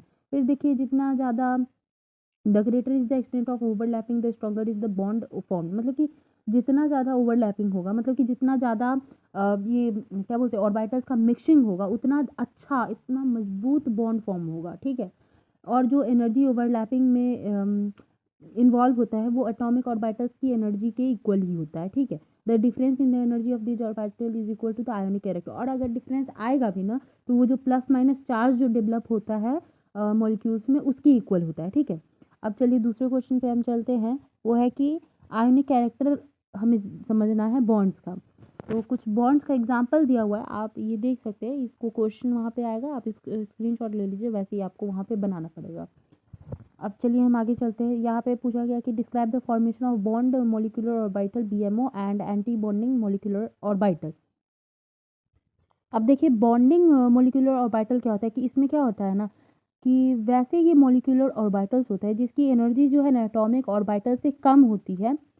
और इसमें क्या होता है कि एक इलेक्ट्रॉन जो है एटॉमिक ऑर्बिटल का इलेक्ट्रॉन जो है वो सिर्फ एक सिंगल न्यूक्लियस से पहले अट्रैक्ट हो रहा था, लेकिन फिर बाद में जब ओवरलैपिंग हो जाती है तो फिर ज़्यादा न्यूक्लियस से अट्रैक्ट होने लगता है। इस कारण से क्या होती है कि पोटेंशियल एनर्जी डिक्रीज हो जाती है, और इस कारण से जो है अट्रैक्शन जो है वो इंक्रीज हो जाती है, और फिर बॉन्ड जो है काफ़ी अच्छा बन जाता है और बॉन्ड फॉर्मेशन स्ट्रांग हो जाता है। फिर चलिए हम आगे चलते हैं और यहाँ पे एंटी बॉन्डिंग मॉलिक्यूलर ऑर्बिटल के बारे में पढ़ते हैं। तो देखिए यहाँ पे कहा गया है कि देखिए एंटी बॉन्डिंग मॉलिक्यूलर ऑर्बिटल में क्या होता है कि यहाँ पे जो इलेक्ट्रॉन्स होते हैं ना वो अनस्टेबल कर देते हैं सिस्टम को ओवरलैपिंग के दौरान। तो क्या होता है कि यहाँ पे जो ऑर्बिटल्स बनते हैं उनकी एनर्जी जो है एटॉमिक ऑर्बिटल से ज़्यादा होती है। तो पोटेंशियल एनर्जी अब जब इंक्रीज होती है तो सिस्टम जो है अनस्टेबल हो रहा है, मतलब कि इलेक्ट्रॉन उसमें आ रहे हैं। तो यही इसका मेन पॉइंट है। तो चलिए हम B M O is more stable than atomic orbital while A B M O is less stable, इसके बारे में पढ़ लेते हैं। देखिए बॉन्डिंग मॉलिक्यूलर ऑर्बिटल जो है वो ऑब्टेन होता है एडिशन ओवरलैप के कारण। दो दो एटॉमिक ऑर्बिटल जब जुड़ते हैं उसके कारण बॉन्डिंग मॉलिक्यूलर ऑर्बिटल हमें मिलती है। जबकि ये क्या बोलते हैं एंटी बॉन्डिंग मॉलिक्यूलर ऑर्बिटल में क्या होता है कि यहाँ पे जो है सब्ट्रैक्शन होता है ओवरलैप ऑफ, मतलब दो दो एटॉमिक ऑर्बिटल में सब्ट्रैक्शन होता है, तो उस कारण से हमें एंटी बॉन्डिंग मॉलिक्यूलर ऑर्बिटल्स मिलती है। अब देखिए यहाँ पे क्या रीज़न है कि ये ज़्यादा इससे जो है ज़्यादा स्टेबल है। तो देखिए इसके अंदर जो है ना कम एनर्जी होती है, जिस कारण से बॉन्डिंग बहुत अच्छी हो पाती है। हाई इलेक्ट्रॉन डेंसिटी जो है ना वो दो न्यूक्ली के बीच में तो होती है, तो उसके कारण स्टेबिलिटी मेंटेन होती है। बट यहाँ पे क्या होती है कि यहाँ पे बहुत ज़्यादा हाई एनर्जी होती है एटॉमिक ऑर्बिटल्स में, और probability of finding the electron in between the nucleus is negligible. और न्यूक्ली के दो न्यूक्ली के पास में जो है ना इलेक्ट्रॉन्स मिलते ही नहीं है, अलग अलग छितराए हुए रहते हैं, तो इस कारण से ये बहुत ही अनस्टेबल सिस्टम है। ठीक है, अब चलिए हम जानते हैं कि molecular orbital are polycentric, explain हमें करना है। तो देखिए पॉलीसेंट्रिक का अर्थ होता है कि इलेक्ट्रॉन ऐसे ऑर्बिटल जिसमें इलेक्ट्रॉन जो है ना वो जो है एक से ज़्यादा पॉजिटिव न्यूक्लियस से जो है इन्फ्लुएंस्ड हो या अट्रैक्टेड हो, तो ऐसे को हम बोलेंगे पॉलीसेंट्रिक मोलिकुलर ऑर्बिटल्स। ठीक, अब चलिए हम आगे चलते हैं। ये सब तो डायग्राम है, आपको ये सब अभी पढ़ना ये मुमकिन नहीं है, तो हम आगे चलते हैं। ये सब फॉर्मूला से बनने वाला क्वेश्चन है, जो हम पहले बताए थे उसी पे बनेगा। अब देखिए अगला क्वेश्चन है कि नॉन बॉन्डिंग मोलिकुलर ऑर्बिटल को हमको एक्सप्लेन करना है। तो देखिए मोलिकुलर ऑर्बिटल्स, ऐसे मोलिकुलर ऑर्बिटल्स जो कि पार्टिसिपेट नहीं करते हैं बॉन्डिंग में, उनको हम नॉन बॉन्डिंग मोलिकुलर ऑर्बिटल कहते हैं। और उनके पास जो इक्वल एनर्जी होती है, एटॉमिक ऑर्बिटल्स जो उनके पहले एटॉमिक ऑर्बिटल्स है उसके ही इक्वल उनकी एनर्जी होगी। और ये जो है डायरेक्टली इन्वॉल्व नहीं होती बॉन्डिंग में, तो इसलिए इनसे रिलेटेड जो है एंटी बॉन्डिंग ऑर्बिटल्स नहीं होते हैं। आगे चलते हैं, हम यहाँ पे पूछ रहे हैं कि ऑड इलेक्ट्रॉन मॉलिक्यूल्स क्या होते हैं और इनका एग्जांपल देना है और उनके प्रॉपर्टीज को बात कर रहे हैं। देखो ऑड इलेक्ट्रॉन मॉलिक्यूल्स क्या होते हैं, यहाँ पे क्या होता है कि ऑड नंबर में इलेक्ट्रॉन्स इन्वॉल्व होते हैं। नॉर्मली क्या होता है कि कोई भी मॉलिक्यूल्स में या एटम्स में वो कोशिश करते हैं कि हम पेयर में रहे। पेयर माने होता है इवन नंबर, 2 में, 4 में, 6 में, 8 में, ऐसे। बट यहाँ पे क्या होता है कि हो सकता है वहाँ पे 3 इलेक्ट्रॉन्स हो, 7 इलेक्ट्रॉन्स हो, 9 इलेक्ट्रॉन्स हो, ऐसा। ठीक, और odd number of electrons he involve होते हैं बॉन्ड फॉर्मेशन में, ये बहुत ही इंटरेस्टिंग बात है। और जहाँ पे अगर शेयरिंग हो रही हो 1 या 3 या 5 इलेक्ट्रॉन्स की, तो ऐसे 2 एटम्स के बीच में, तो उसको भी हम ऑड इलेक्ट्रॉन मॉलिक्यूल्स कहेंगे। ठीक है, अब देखिए एक इम्पॉर्टेंट बात ये है कि जो ऑड इलेक्ट्रॉन बॉन्ड्स होते हैं या वैसे मॉलिक्यूल्स होते हैं वो बहुत ही रिएक्टिव होते हैं। और 1 इलेक्ट्रॉन बॉन्ड का एक एग्जांपल हो गया H2+। ठीक है, और देखिए हम कैरेक्टरिस्टिक की अगर बात करें तो 1 इलेक्ट्रॉन बॉन्ड के लिए, तो देखिए ये जो है 2 लाइक एटम्स के बीच में बनता है, मतलब कि 2 सेम एटम्स के बीच में ही बनेगा। ठीक है, ये बॉन्ड बहुत ही वीक होता है और नॉर्मल कोवेलेंट बॉन्ड होता है, और ये बहुत ही ईजिली, बहुत ही कम हीट पे टूट जाता है। ठीक है, और यहाँ पे और इसकी बहुत ज़्यादा बॉन्ड लेंथ होती है और सिंगल कोवालेंट बॉन्ड ही मोस्टली इसमें बनते हैं। और यहाँ पे बॉन्ड लेंथ जो है 1.06 एंगस्ट्रॉम का होता है। और the compound have this bond are paramagnetic. और एक बात याद रखेंगे कि जो कंपाउंड में ये वाला बॉन्ड होगा, 1 इलेक्ट्रॉन बॉन्ड होगा या ऑड इलेक्ट्रॉन बॉन्ड होगा, वो जो है पैरामैग्नेटिक होते हैं। ये 4-5 बातें याद रखने वाली है। अब चलिए सेकंड क्वेश्चन पे चलते हैं।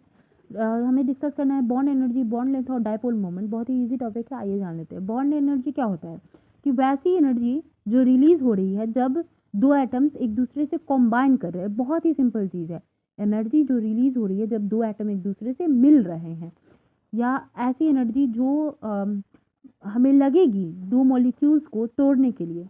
एक मॉलिक्यूल्स को तोड़ने के लिए, मतलब कि एक मॉलिक्यूल में मान लीजिए बहुत सारा एटम है, उसको तोड़ने के लिए जो हमको एनर्जी लगेगी ना, उसको भी हम बॉन्ड एनर्जी बोल रहे हैं। मतलब कि जुड़ने के लिए भी जो एनर्जी चाहिए वो, और बॉन्ड एनर्जी तोड़ने के लिए भी लगेगी। ठीक है, अब हम आगे चलते हैं। अब चलिए अब हम जानते हैं कि बॉन्ड एनर्जी किन किन फैक्टर पे डिपेंड करता है। तो ये extent of overlapping of bonded orbitals पे डिपेंड करेगा कि मतलब कितना स्ट्रॉन्ग ऑर्बिटल्स का ओवरलैपिंग हो रहा है, मिक्सिंग हो रहा है। इस पे डिपेंड करेगा कि कितना बॉन्ड ऑर्डर है या मल्टीप्लिसिटी ऑफ बॉन्ड्स है, मतलब कि कितना नंबर ऑफ बॉन्ड्स बन रहा है। हो सकता है 1 बने, 2 बने, 3 बने, 4 बने। ठीक है, और शेप ऑफ बॉन्डेड एटम्स पे भी डिपेंड करेगा कि छोटा छोटा जो होता है ना वो ज़्यादा स्ट्रांगली बॉन्ड होते हैं, बड़ा बड़ा जो है उतना स्ट्रांगली बॉन्ड नहीं हो पाते, तो इस सब पे डिपेंड करता है। फिर इलेक्ट्रोनिगेटिव जितना एटम्स होगा, मतलब वो दोनों के बीच में कितना डिफरेंस होगा, इस पर भी डिपेंड करता है। फिर hybridized state of bond and atoms, मतलब कि बॉन्ड एंड एटम्स किस हाइब्रिडाइज्ड स्टेट में, sp2 sp3 sp3d, ये सब पे भी डिपेंड करता है। फिर लोन पेयर का भी प्रेजेंस या एब्सेंस पे डिपेंड करता है। फिर एप्लीकेशन ऑफ बॉन्ड एनर्जी ये होता है कि हम किसी बॉन्ड का नेचर बता सकते हैं कि वो पोलर है कि नॉन पोलर है, बॉन्ड एनर्जी की वैल्यू से हम बता सकते हैं। फिर स्टेबिलिटी मॉलिक्यूल का बता सकते हैं, हीट ऑफ फॉर्मेशन और फिर हीट ऑफ केमिकल रिएक्शन, ये सब बता सकते हैं। मैकेनिज्म किसी चीज़ का बता सकते हैं। चलिए अब बॉन्ड लेंथ के बारे में जानते हैं। बॉन्ड लेंथ क्या होता है कि ये डिस्टेंस है दो न्यूक्लियाई के बीच में, दो एटम्स जो जुड़ रहे हैं उनके बीच में जो उनका न्यूक्लियाई है उसके बीच में क्या डिस्टेंस है उसको ही हम बॉन्ड लेंथ बोलते हैं। ठीक है, ये मोस्टली एंगस्ट्रॉन्ग में लिखते हैं या पिकोमीटर में होता है और बहुत ही छोटा डिस्टेंस होता है। फिर चलिए हम जानते हैं कि क्या क्या फैक्टर है जो कि बॉन्ड लेंथ को अफेक्ट करता है। तो देखिए बॉन्ड ऑर्डर और मल्टीप्लिसिटी ऑफ बॉन्ड्स अफेक्ट करता है, हाइब्रिडाइजेशन अफेक्ट करता है, difference in electronegativity of atoms पे डिपेंड करता है। और बॉन्ड लेंथ का क्या क्या एप्लीकेशन, हमें क्यों जानना चाहिए ये, तो ये बॉन्ड ऑर्डर को जानने में हेल्प करता है कि कितना नंबर ऑफ बॉन्ड्स बनेगा। फिर हाइब्रिडाइजेशन और रेजोनेंस को जानने में हेल्प करता है, बॉन्ड एनर्जी को निकालने में हेल्प करता है। फिर स्टेबिलिटी, कोई भी मॉलिक्यूल बन रहा है, कोई भी बॉन्ड बन रहा है तो उसका स्टेबिलिटी क्या है, क्योंकि लॉन्गर बॉन्ड जो है ना नॉर्मली वीक होता है और शॉर्टर बॉन्ड बहुत स्ट्रांग होते हैं। ठीक है, अब चलिए हम जानते हैं डाइपोल मूवमेंट के बारे में। तो डाइपोल मूवमेंट क्या है कि पोलैरिटी जो एक मॉलिक्यूल्स में होता है, मतलब कि H और X अगर हम कोई मॉलिक्यूल ले तो उसमें दो दो पोल्स बने ना, कि H एक पोल हुआ, X एक पोल होगा, उसका कुछ इलेक्ट्रोनिगेटिविटी होगा। वो हो सकता है कि H जो है जल्दी पोलराइज्ड हो गया, X जो है धीरे पोलराइज्ड हुआ, तो उसी का जो मतलब कितना वो पोलरिटी का डिफरेंस है या इलेक्ट्रोनिगेटिविटी है, उसी को हम डाइपोल मूवमेंट बोलते हैं। ठीक है, डाइपोल मूवमेंट को हम बोलते हैं म्यू से ये रिप्रेजेंट करते हैं। और फिर ये जो है डिफाइंड होता है as the product of the total charge on two oppositely charged poles and the distance between them. और देखिए ये टोटली डिपेंड करता है कि कितना चार्ज है दोनों एटम्स पे जो एक मॉलिक्यूल्स में है और उनके बीच में क्या डिस्टेंस है, इस पे डिपेंड करता है। ठीक है, आगे हम चलते हैं। फिर हमारा आगे है कि ये क्या बोलते हैं डाइपोल मोमेंट का क्या क्या काम है। तो देखिए extend to which the bond of molecule are, अब देखिए कि कोई कंपाउंड कितना आयोनिक है ये बताने में ये हमें हेल्प करता है। ये ज्योमेट्री शेप बताने में हेल्प करता है मॉलिक्यूल का। ये जो है सिमेट्री बताने में हेल्प करता है मॉलिक्यूल्स का, कि वो कितना स्टेबल है, कितना सिमेट्रिक है। और ये हमें हेल्प करता है सिस ट्रांस जो आइसोमर्स होते हैं, मतलब कि सिस, देखिए सिस ट्रांस जो है ना एक ही मॉलिक्यूल्स का अलग अलग शेप बनते रहता है बार बार, कोई भी मॉलिक्यूल्स एक शेप में हमेशा नहीं होता है, तो ये सब बताने में हेल्प करता है। ये 12th में आप पढ़े होंगे। ये जो है ऑर्थो मेटा पारा जो फॉर्म्स होते हैं किसी भी मॉलिक्यूल का, रेजोनेंस से रिलेटेड है ये, तो उसको बताने में हेल्प करते हैं। ये जो कोऑर्डिनेट बॉन्ड, आयोनिक बॉन्ड, ये सबको एक्सप्लेन करने में हमारी हेल्प करते हैं। अब चलिए हम अगले क्वेश्चन पे चलते हैं। इसमें पूछा गया है कि हाइड्रोजन बॉन्डिंग और वॉन्डर वॉल्स फोर्स पे जो है हमें शॉर्ट नोट्स लिखना है, तो थोड़ा थोड़ा इसके बारे में पढ़ लेते हैं। हाइड्रोजन बॉन्डिंग क्या है। हाइड्रोजन एटम जब बॉन्ड होते हैं किसी इलेक्ट्रोनिगेटिव एटम से एक कोवेलेंट बॉन्ड के द्वारा, और जिसमें कि एक इलेक्ट्रॉन पेयर का जो है शिफ्ट होता है, या मतलब जो शेयर्ड इलेक्ट्रॉन पेयर है उसका शिफ्ट हो टुवर्ड्स द एटम विथ, मतलब जिसके पास ज़्यादा इलेक्ट्रोनिगेटिव है ना, जो कि ज़्यादा इलेक्ट्रॉन खींचने की शक्ति रखता है, उसके पास अगर शिफ्ट हो तो हम उसे हाइड्रोजन बॉन्डिंग करते हैं। और ये बेसिकली हाइड्रोजन एटम के कारण ही होगा। ठीक है, और यहाँ पे क्या होता है कि हाइड्रोजन एटम जो है थोड़ा पॉजिटिवली चार्ज हो जाता है, क्योंकि उससे ना इलेक्ट्रोनिगेटिव एटम जो है खींच लेता है चार्ज। अब चलिए हम चलते हैं टाइप्स ऑफ हाइड्रोजन बॉन्डिंग पे। टाइप्स ऑफ हाइड्रोजन बॉन्डिंग में पहला आता है इंटरमोलिकुलर हाइड्रोजन बॉन्डिंग या एसोसिएशन, हम कह सकते हैं जुड़ना। इंटरमोलिकुलर हाइड्रोजन बॉन्ड जो है वो बनता है जब दो अलग अलग मॉलिक्यूल्स या सेम या डिफरेंट सब्सटेंस जो है मिलते हैं और उनके बीच में जो है हाइड्रोजन एटम से दूसरे इलेक्ट्रोनिगेटिव एटम में जो है शेयर्ड इलेक्ट्रॉन का जो है ट्रांसफ़र होता है।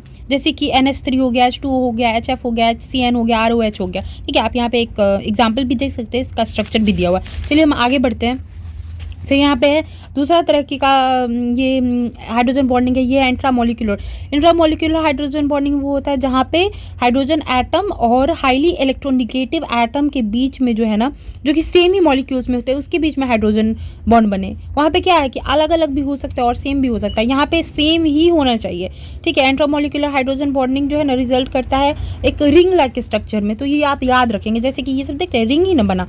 देखिए हाइड्रोजन बॉन्डिंग का कुछ कुछ प्रॉपर्टीज होता है, ये हम जान लेते हैं। ठीक है, हाइड्रोजन बॉन्डिंग जो है हाइड्रोजन बॉन्डिंग जो है दो इलेक्ट्रोनिगेटिव एटम के बीच में बनता है, और ये जो है दो से ज़्यादा एटम्स के बीच में नहीं बन सकता एक्सेप्ट हाइड्रोजन के ही अगर एटम हो तो। ठीक है, हाइड्रोजन बॉन्ड जो है नॉर्मली वीक ही होता है, और फिर हाइड्रोजन बॉन्ड नॉर्मली वीक ही होता है दूसरे कोवैलेंट बॉन्ड और आयोनिक बॉन्ड के कंपैरिजन में, और इसका जो हीट होता है वो 3 to 10 किलो कैलोरीज ही होता है, जो कि बहुत कम है। जबकि कोवैलेंट बॉन्ड का 500 से क्या बोलते हैं 500 से 1000 KCl होता है। यहाँ पे थोड़ा गलत दिया हुआ है। फिर इलेक्ट्रॉन पेयर्स जो है यहाँ पे पार्ट नहीं लेते हैं, क्योंकि यहाँ पे शेयर्ड इलेक्ट्रॉन ही को जो है ट्रांसफ़र किया जाता है, ठीक है। अब देखिए जितना ज़्यादा इलेक्ट्रोनिगेटिविटी बढ़ेगा ना किसी एटम का, उतना ज़्यादा उसका चांसेस बढ़ता है कि वो हाइड्रोजन एटम से जो है बॉन्ड बनाए, मतलब कि हाइड्रोजन बॉन्डिंग कर ले। अब देखिए वंडर वाल्स फोर्स पे हम आते हैं। अब देखिए जो हम पहले पढ़े हैं कि आयोनिक कोवैलेंट हाइड्रोजन बॉन्ड्स होते हैं, इसको छोड़ के भी बहुत सारे बॉन्ड्स अलग बनते हैं जो कि इनर्ट गैस मॉलिक्यूल्स में बनते हैं, ठीक है। और जनरली ये जो बॉन्ड्स होते हैं वो प्रेजेंट होते हैं अलग अलग तरह के मॉलिक्यूल्स में, जो कि बनते हैं अट्रैक्शन के कारण। और किन के बीच के अट्रैक्शन, न्यूक्लियस और इलेक्ट्रॉन के बीच जो अट्रैक्शन बनता है उनके कारण। और इस तरह के जो फोर्सेस होते हैं ना, ये जो है नॉर्मली सैचुरेटेड मॉलिक्यूल्स में पाया जाता है, जैसे कि H2 हो गया, N2 हो गया, ये सब जो है इनर्ट हो गया ना, क्योंकि ये स्टेबल हो चुका है। और ये सारे सब्सटेंस जो होते हैं ना वो कन्वर्ट होते हैं सॉलिड से लिक्विड में, एंड फिर लिक्विड टू सॉलिड स्टेट में कन्वर्ट होते रहते हैं। थस यहाँ पे जो है ना कुछ एक फोर्स काम करते रहता है, जो कि इसका मेंटेन करने में हेल्प करता है, इसके स्टेट को मेंटेन करने में हेल्प करते हैं। और इसी फोर्स को हम वंडर वाल फोर्स बोलते हैं, ठीक है। वंडर वाल्स क्या स्टेट करते थे कि जिसमें गैस में ना डेविएशन होता रहता है कि उसके आइडियल बिहेवियर में, जैसे कि कोई गैस का है कि वो हमेशा गैस में रहेगा, लिक्विड में रहेगा या सॉलिड में रहेगा, उसका जब स्टेट चेंज होता रहता है ना, तो उसी को हम एक्सप्लेन करते हैं। अब देखिए नेचर और सोर्स के बारे में जान लेते हैं वंडर वाल्स फोर्स के। तो देखिए 3 तरह से हम समझ सकते हैं इसको। अगर वहाँ पे अनइक्वल शेयरिंग हो रहा है इलेक्ट्रॉन्स का एक मॉलिक्यूल में, तब वहाँ पे जो है ना क्या होता है कि मॉलिक्यूल में जो है एक डाइपोल आ जाता है। डाइपोल मूवमेंट समझ रहे हैं ना, जहाँ पे इलेक्ट्रोनिगेटिविटी का डिफरेंस आ जाता है। और इस तरह से ना डाइपोल जो है क्या करता है, अनदर डाइपोल को अट्रैक्ट कर लेता है इलेक्ट्रोस्टैटिक फोर्स के द्वारा। और यहाँ पे जो है क्या होता है कि वंडर वाल्स फोर्स जो है वो कंसीडर करने लगते हैं, मतलब कि इसी को वंडर वाल्स फोर्स बोलते हैं। 2 न्यूक्लियर और एक इलेक्ट्रॉन के बीच में बनने लगेगा तो उसी को वंडर वाल फोर्स कहेंगे। फिर देखिए अनदर पॉसिबिलिटी तब बनता है जब एक डाइपोल पोलराइज्ड डाइपोल मूवमेंट हो रहा है किसी मॉलिक्यूल में, मतलब कि वो डाइपोल मॉलिक्यूल है और वो जो है दूसरा को पोलराइज कर दे, आसपास के मॉलिक्यूल्स को अगर वो पोलराइज कर दे या डाइपोल खुद बना दे, तो इस कारण क्या होता है ना कि अट्रैक्शन बढ़ने लगता है। और यहाँ पे भी जो है वंडर वाल्स फोर्स जो है काम करने लगते हैं, मतलब डाइपोल इंड्यूस कर रहा है, तो वो इंड्यूस कैसे हो रहा है आसपास के मॉलिक्यूल्स में, वंडर वाल्स फोर्स के कारण। अब तीसरा पे हम आते हैं कि लंदन में जो है पहली बार जो है स्पेशल टाइप ऑफ फोर्स को जो है बताया गया था, जिसमें कि इसको बोला गया था लंदन डिस्पर्सन फोर्सेस। और इसके अकॉर्डिंग क्या कहा जाता है कि इलेक्ट्रॉन्स जो है रिवॉल्व करते रहते हैं पॉजिटिव न्यूक्लियस के अराउंड, जबकि न्यूक्लियस जो है उसको कहा जाता है कि वो न्यूट्रल होता है, उसके अंदर प्रोटॉन न्यूट्रॉन दोनों जो है इक्वल अमाउंट में प्रेजेंट होता है, जिस कारण से उसको वो स्टेबल बनाते हैं और न्यूट्रल बनाते हैं। अब चलिए अब हम लोग डिस्कस करते हैं बॉन्ड एनर्जी, बॉन्ड लेंथ और डाइपोल मोमेंट और मेटालिक बॉन्ड के बारे में। ये 3 के बारे में तो हम डिस्कस कर ही चुके हैं, लेकिन चलिए फिर से डिस्कस कर लेते हैं। बॉन्ड एनर्जी क्या होता है, जो एनर्जी कॉम्बिनेशन जब 2 एटम्स मिलते हैं उस टाइम जो एनर्जी लगती है उन दोनों को कंबाइन कराने में, उसको हम बॉन्ड एनर्जी बोलते हैं। या अगर कोई एटम्स है किसी मॉलिक्यूल में, उसको तोड़ना होगा तो उसी एनर्जी को भी हम बॉन्ड एनर्जी ही कहते हैं। अब चलिए बॉन्ड लेंथ के बारे में हम जान लेते हैं। बॉन्ड लेंथ क्या होता है, बॉन्ड एनर्जी का जो ये फैक्टर्स था वो तो हम पिछले पेज में जान ही चुके हैं, तो आप याद कर लीजिएगा। वो बॉन्ड लेंथ के बारे में जान लेते हैं। जो डिस्टेंस होता है 2 न्यूक्लियर के बीच में, 2 एटम्स जो है एक मॉलिक्यूल्स में, उसको ही हम बॉन्ड लेंथ बोलते हैं। अलग अलग फैक्टर्स पे डिपेंड करता है। ये सारा फैक्टर जो है बॉन्ड लेंथ को भी अफेक्ट करता है और बॉन्ड एनर्जी को भी अफेक्ट करता है, तो आप ये देख लीजिए। अब चलिए डाइपोल मोमेंट पे चलते हैं। देखिए अगर कोई मॉलिक्यूल है उसमें HX एटम्स है जो कि पोल्स टाइप बना रहा है, मतलब कि इलेक्ट्रोनिगेटिविटी क्रिएट कर रहा है, तो इस कारण से जो है ना उसमें 2 पोल्स बन जाते हैं, तो उसी को डाइपोल मोमेंट हम कहते हैं, ठीक है। अब देखिए एक इंपॉर्टेंट पॉइंट है कि जब डाइपोल मोमेंट का वैल्यू हाई होता है ना, मतलब कि इलेक्ट्रोनिगेटिविटी डिफरेंस ज़्यादा होगा, तो क्या होगा कि वहाँ पे पोलरिटी जो होगा बॉन्ड का वो ज़्यादा होगा, ठीक, चलिए मेटालिक बॉन्ड के बारे में जान लेते हैं, ये हमने नहीं पढ़ा इससे पहले। मेटालिक बॉन्ड क्या होता है? Metals have very few electrons in their valency shells and they have a tendency to lose these electron. देखिए मेटल्स के पास ना बहुत कम 1 2 3 ऐसे ही इलेक्ट्रॉन्स होते हैं, मोस्टली 1 2 ही होगा, और उनके पास ना बहुत अच्छी टेंडेंसी होती है कि वो इलेक्ट्रॉन लूज करके बॉन्ड बना ले, ठीक है। तो इसलिए ना उनके अंदर ना बहुत लो आयोनाइजेशन पोटेंशियल होता है, जिसके कारण वो क्या होता है कि उनका जो वैलेंसी इलेक्ट्रॉन जो होता है ना वो बहुत ही वीकली बाउंडेड होता है, लास्ट जो आउटर ऑर्बिट होता है या सबसेल कह सकते हैं। तो क्या होता है कि क्रिस्टल स्ट्रक्चर जो मेटल का जब हम बनाते हैं तो उसमें क्या बता, उसमें जो है 8 और 12 दूसरे एटम से मिले हुए रहते हैं, जैसे Na का बना लिए, सोडियम का बना लिए, अलग अलग आप लीजिए गोल्ड का बना लिए, कॉपर का बना लिए, सिल्वर का बना, सब जो है 8 या 12 से जुड़े रहेगा, क्योंकि उनको 8 या 12 ही लगेगा ना, क्या बोलते हैं ये स्टेबल होने के लिए 8 या 12 इलेक्ट्रॉन चाहिए, 8-12 एटम मिलके एक दूसरे को 1-2 वो देके पूरा कर लेगा। अब हम पढ़ते हैं फ्री इलेक्ट्रॉन थ्योरी के बारे में, तो इसमें कहा जाता है क्या कि अगर मेटल्स जिनके पास बहुत ही लो आयोनाइजेशन एनर्जी होती है और जिनका टेंडेंसी बहुत ज़्यादा होता है कि वो इलेक्ट्रॉन लूज कर सके, अगर उनको हम मान लीजिए कि बहुत चलता फिर बहुत ज़्यादा इलेक्ट्रॉन्स का कोई सी है, समुद्र है, और उसमें अगर डुबा दे तो क्या होगा कि हर एक इलेक्ट्रॉन्स जो है जाके वो पॉजिटिव आयन मतलब कि मेटल्स के आयन से जुड़ जाएंगे, और क्या होगा कि वहाँ पे जो ना एक अट्रैक्शन का फोर्स बनेगा पॉजिटिव आयंस के बीच में और इलेक्ट्रॉन्स के बीच में, और यही जो है ना क्या करता है कि मेटल एटम्स को जो है ना होल्ड करता है साथ में मेटालिक क्रिस्टल में। ये एक्सप्लेन किया गया है फ्री इलेक्ट्रॉन के द्वारा।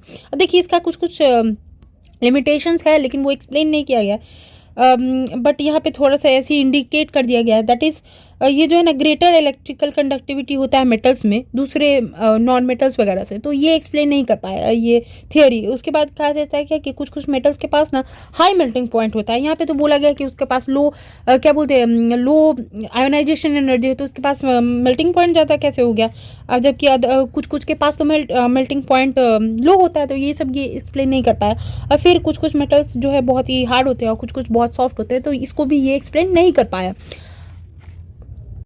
चलिए तो अब हम चलते हैं ऑर्गेनिक केमिस्ट्री की तरफ। इसमें जो है बहुत कम ही टॉपिक्स है, लेकिन वो बहुत ही स्कोरिंग है और बहुत ही आसान है, इसको समझने में ज़्यादा आपको मेहनत नहीं लगेगी। चलिए तो हम पहले अपने टॉपिक की तरफ बढ़ते हैं। Bond fission. बॉन्ड फिजन क्या होता है? जो कोवेलेंट बॉन्ड होता है दो एटम्स के बीच में, उसका टूटना दो तरह से टूट सकता है। होमोलिटिक क्लीवेज हो सकता है, मतलब कि होमोलिटिक तरीके से टूटना, या हेट्रोलिटिक तरीके से टूटना।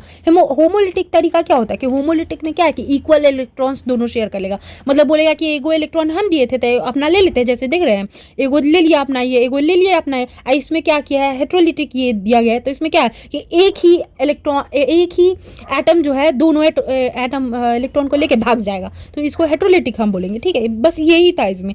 अब चलिए हम इलेक्ट्रोफिलिक रिएजेंट्स या इलेक्ट्रोफाइल्स को समझते हैं। देखिए इलेक्ट्रोफिलिक रिएजेंट्स या इलेक्ट्रोफाइल क्या होते हैं? जो कि इलेक्ट्रॉन्स के जो है ना भूखे होते हैं, उनका टेंडेंसी क्या होता है कि वो इलेक्ट्रॉन हाई डेंसिटी जहाँ पे होगा ना, जो एटम्स के पास या मॉलिक्यूल के पास इलेक्ट्रॉन्स ज़्यादा होगा उसके पास एकदम तरपते हुए नाचते हुए चला जाएगा।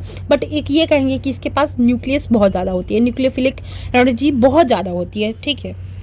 और देखिए इलेक्ट्रोफिलिक रिएजेंट्स जो होते हैं वो दो तरह के होते हैं, या इनको इलेक्ट्रोफाइल्स भी कहते हैं, न्यूट्रल इलेक्ट्रोफाइल्स और एक होता है पॉजिटिव इलेक्ट्रोफाइल्स।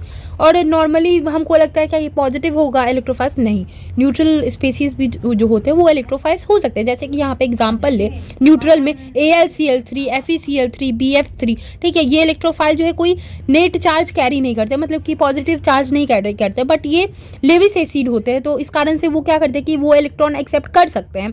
तो देखिए इसका एग्जांपल हम AlCl3, FeCl3, BF3 ये सब बता दिया। फिर देखिए पॉजिटिव इलेक्ट्रोफाइल्स तो हम समझते हैं कि यार पॉजिटिव चार्ज है तो वो इलेक्ट्रॉन एक्सेप्ट करेंगे, जैसे कि H+ हो गया, H3O+ हो गया, ठीक है। ये टूट के बाद में H+ देके और H2O बना देता है, तो देख लीजिए अब ये पॉजिटिव चार्ज कैरी करो तो इलेक्ट्रॉन एक्सेप्ट करेगा ही। अब देखिए न्यूक्लियोफिलिक रिएजेंट और न्यूक्लियोफाइल्स पे चलते हैं। इनके पास क्या होता है ना कि इनके पास इलेक्ट्रॉन भरपूर होता है, लेकिन इनके पास ना पॉजिटिव चार्ज नहीं होता है, ठीक है। और इनके पास ना अनशेयर्ड या लोन पेयर हो सकता है। तो देखिए ये दो तरह के होते हैं, न्यूट्रल न्यूक्लियोफाइल्स हो सकते हैं और निगेटिव। अब नॉर्मली हमको क्या लगता है कि जो एटम के पास ना या जो मॉलिक्यूल के पास ना निगेटिव चार्ज होगा ना वही जो है न्यूक्लियोफाइल्स हो सकते हैं, लेकिन ऐसा नहीं होता है, न्यूट्रल वाले भी हो सकते हैं। तो इसलिए आप ये दिमाग से बिल्कुल बात निकाल दें। जैसे कि एग्जाम्पल हम यहाँ पे ले सकते हैं, इनके पास क्या होता है ना कि अनशेयर्ड इलेक्ट्रॉन्स होता है, इस कारण से वो न्यूक्लियोफाइल्स बन जाते हैं। जैसे कि यहाँ पे मान लीजिए कुछ एक्स कुछ भी कोई भी अल्काइल ग्रुप ले सकते हैं और OH अगर जुड़ा हो तो यहाँ पे देखिए ना O के पास ना दो लोन पेयर होता है, तो ये जो है एक न्यूट्रल न्यूक्लियोफाइल्स का एग्जांपल हो जाता है, जैसे कि NH3 हो गया, वाटर हो गया, ठीक है। अब चलिए हम चलते हैं नेगेटिव न्यूक्लियोफाइल्स के बारे में। तो इसमें तो जाहिर सी बात है कि इसमें नेगेटिव चार्ज है, तो ये जो है एकदम इलेक्ट्रॉन देने के लिए एकदम बेताब हो रहा है। तो जैसे देख लीजिए यहाँ पे RO- है, तो R की जगह ना जैसे मान लीजिए CH3 C2H6 ऐसे से हो सकता है, ठीक। CN- हो गया, OH- हो गया, X- हो गया, मतलब कि Cl- F-, ठीक है। अब चलिए हम इंडक्टिव इफेक्ट पे चलते हैं। देखिए जब एक कोवैलेंट बॉन्ड जो है दो एटम को इन्वॉल्व करता है जिसमें कि इलेक्ट्रोनिगेटिविटी डिफरेंट हो, और वो जो है इलेक्ट्रॉन को एक शेयर्ड पेयर में शेयर कर रहे हो, और वहाँ पे जो है ना इलेक्ट्रॉन्स जो है ना वो डिस्प्लेस हो रहा हो, और किसकी तरफ, जो ज़्यादा इलेक्ट्रोनिगेटिव एटम है उसकी तरफ, तो इसको हम बोलते हैं इंडक्टिव इफेक्ट, ठीक है। अब देखिए यहाँ पे एग्जाम्पल दिया गया है कि C3 C2 C1 Cl है, ठीक है। अब यहाँ पे कहा जाता है क्या कि 3 कार्बन तक ही ये वैलिड होता है, ज़्यादा दूर तक ये इफेक्ट का जो मतलब क्या बोलते हैं इसका जो असर है वो नहीं रहता। जैसे यहाँ पे Cl ज़्यादा इलेक्ट्रोनिगेटिव हुआ ना कार्बन से, तो इसका जो भी इलेक्ट्रॉन होगा ना वो खींच लेगा, इस पर माइनस चार्ज आ जाएगा, इस पर प्लस चार्ज आ जाएगा, डेल्टा चार्ज आ जाएगा, इसका डेल्टा प्लस आ जाएगा, डेल्टा डबल प्लस आ जाएगा, डेल्टा डबल 3 प्लस आ जाएगा, ठीक। अब देखिए अब हम आगे चलते हैं।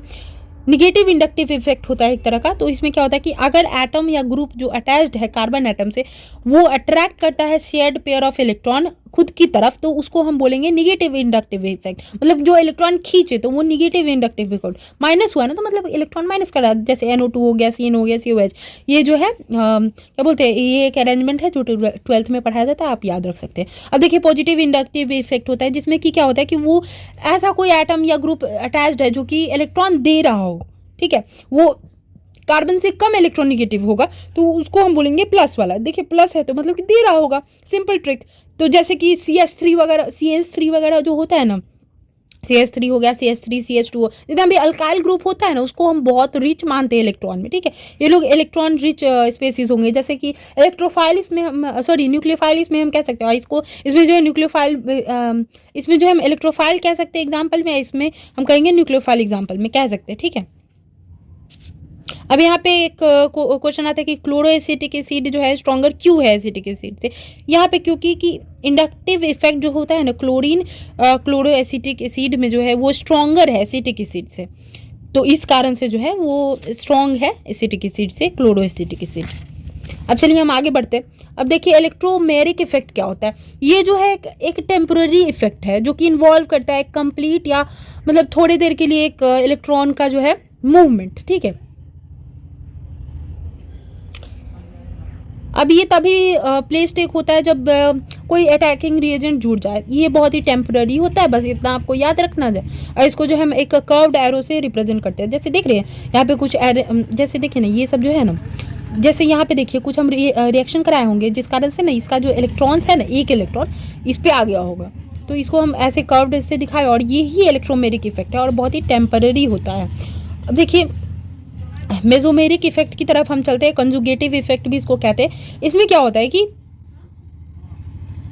अब देखिए कि जहाँ पे अगर मान लीजिए कुछ इलेक्ट्रॉन का मूवमेंट हो रहा है और वहाँ पे जो है ना रेजोनेंस हो रहा है या इलेक्ट्रोमैग्नेटिक मैकेनिज्म हो रहा है, तो इसको हम मेसोमेरिक या सिंपल एम इफेक्ट कह सकते हैं, या सिंपल वर्ड्स में एम इफेक्ट को ई इफेक्ट प्लस रेजोनेंस हम कह सकते हैं।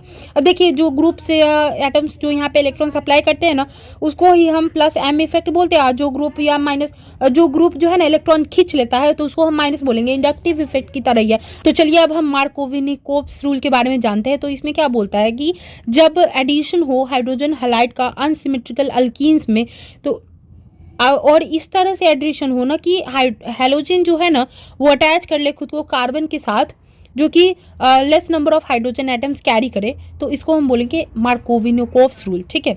अब चलिए हम इसका मैकेनिज्म में उतना नहीं घुसेंगे क्योंकि याद होने वाला नहीं है, जाने में बहुत देर लगेगी। फिर चलिए हम सॉल्वेंट इफेक्ट की तरफ चलते हैं। देखिए रेट ऑफ रिएक्शन और मैकेनिज्म जो है वो बहुत ज़्यादा इफेक्ट होते हैं सॉल्वेंट की नेचर से, ठीक है। और आयोनाइजिंग पावर जो होगा सॉल्वेंट का वो डिपेंड करता है डाइलेक्ट्रिक कांस्टेंट पे और उसकी पावर ऑफ सॉल्वेशन पे, ठीक है। In fact latter is more important than former, मतलब कि ये सॉल्वेंट जो है ना ज़्यादा इंपॉर्टेंट है सॉल्यूशन से, ठीक है, क्योंकि इसी पे डिपेंड करेगा ना कि कितना जल्दी रिएक्शन होगा, किस तरह से होगा, क्या क्या उसमें लगेगा। और सॉल्वेशन कहा जाता है कि सॉल्वेशन जो है ना क्यों होता है, क्योंकि यहाँ पे जो है ना अटैचमेंट होता है सॉल्वेंट और सॉल्युबल मॉलिक्यूल्स के बीच में।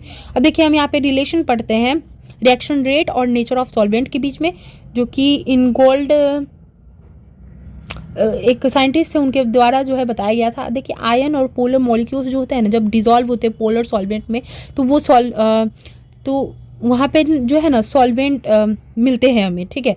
फिर जो है अगर मान लीजिए कोई एक सॉल्वेंट लिए, सॉल्वेशन अगर वहाँ पे हो रहा है तो वो जो है बढ़ता जाएगा, और जैसे जैसे वो बढ़ता जाएगा ना वैसे वैसे जो है चार्ज भी उस सॉलिड मॉलिक्यूल्स का वो बढ़ता जाएगा। मतलब कि सॉल्वेशन डिपेंड करता है, डायरेक्टली प्रोपोर्शनल है चार्ज जितना उस सॉल्यूट मॉलिक्यूल्स में होगा, ठीक है। अगर मान लीजिए कोई गिवन सॉल्यूट है और सॉल्वेशन इंक्रीज हो रहा है विथ इंक्रीजिंग डायपोल मोमेंट, तो देखिए डायपोल मोमेंट पे भी डिपेंड करता है सॉल्वेशन, ठीक है। अब चलिए आगे बढ़ते हैं।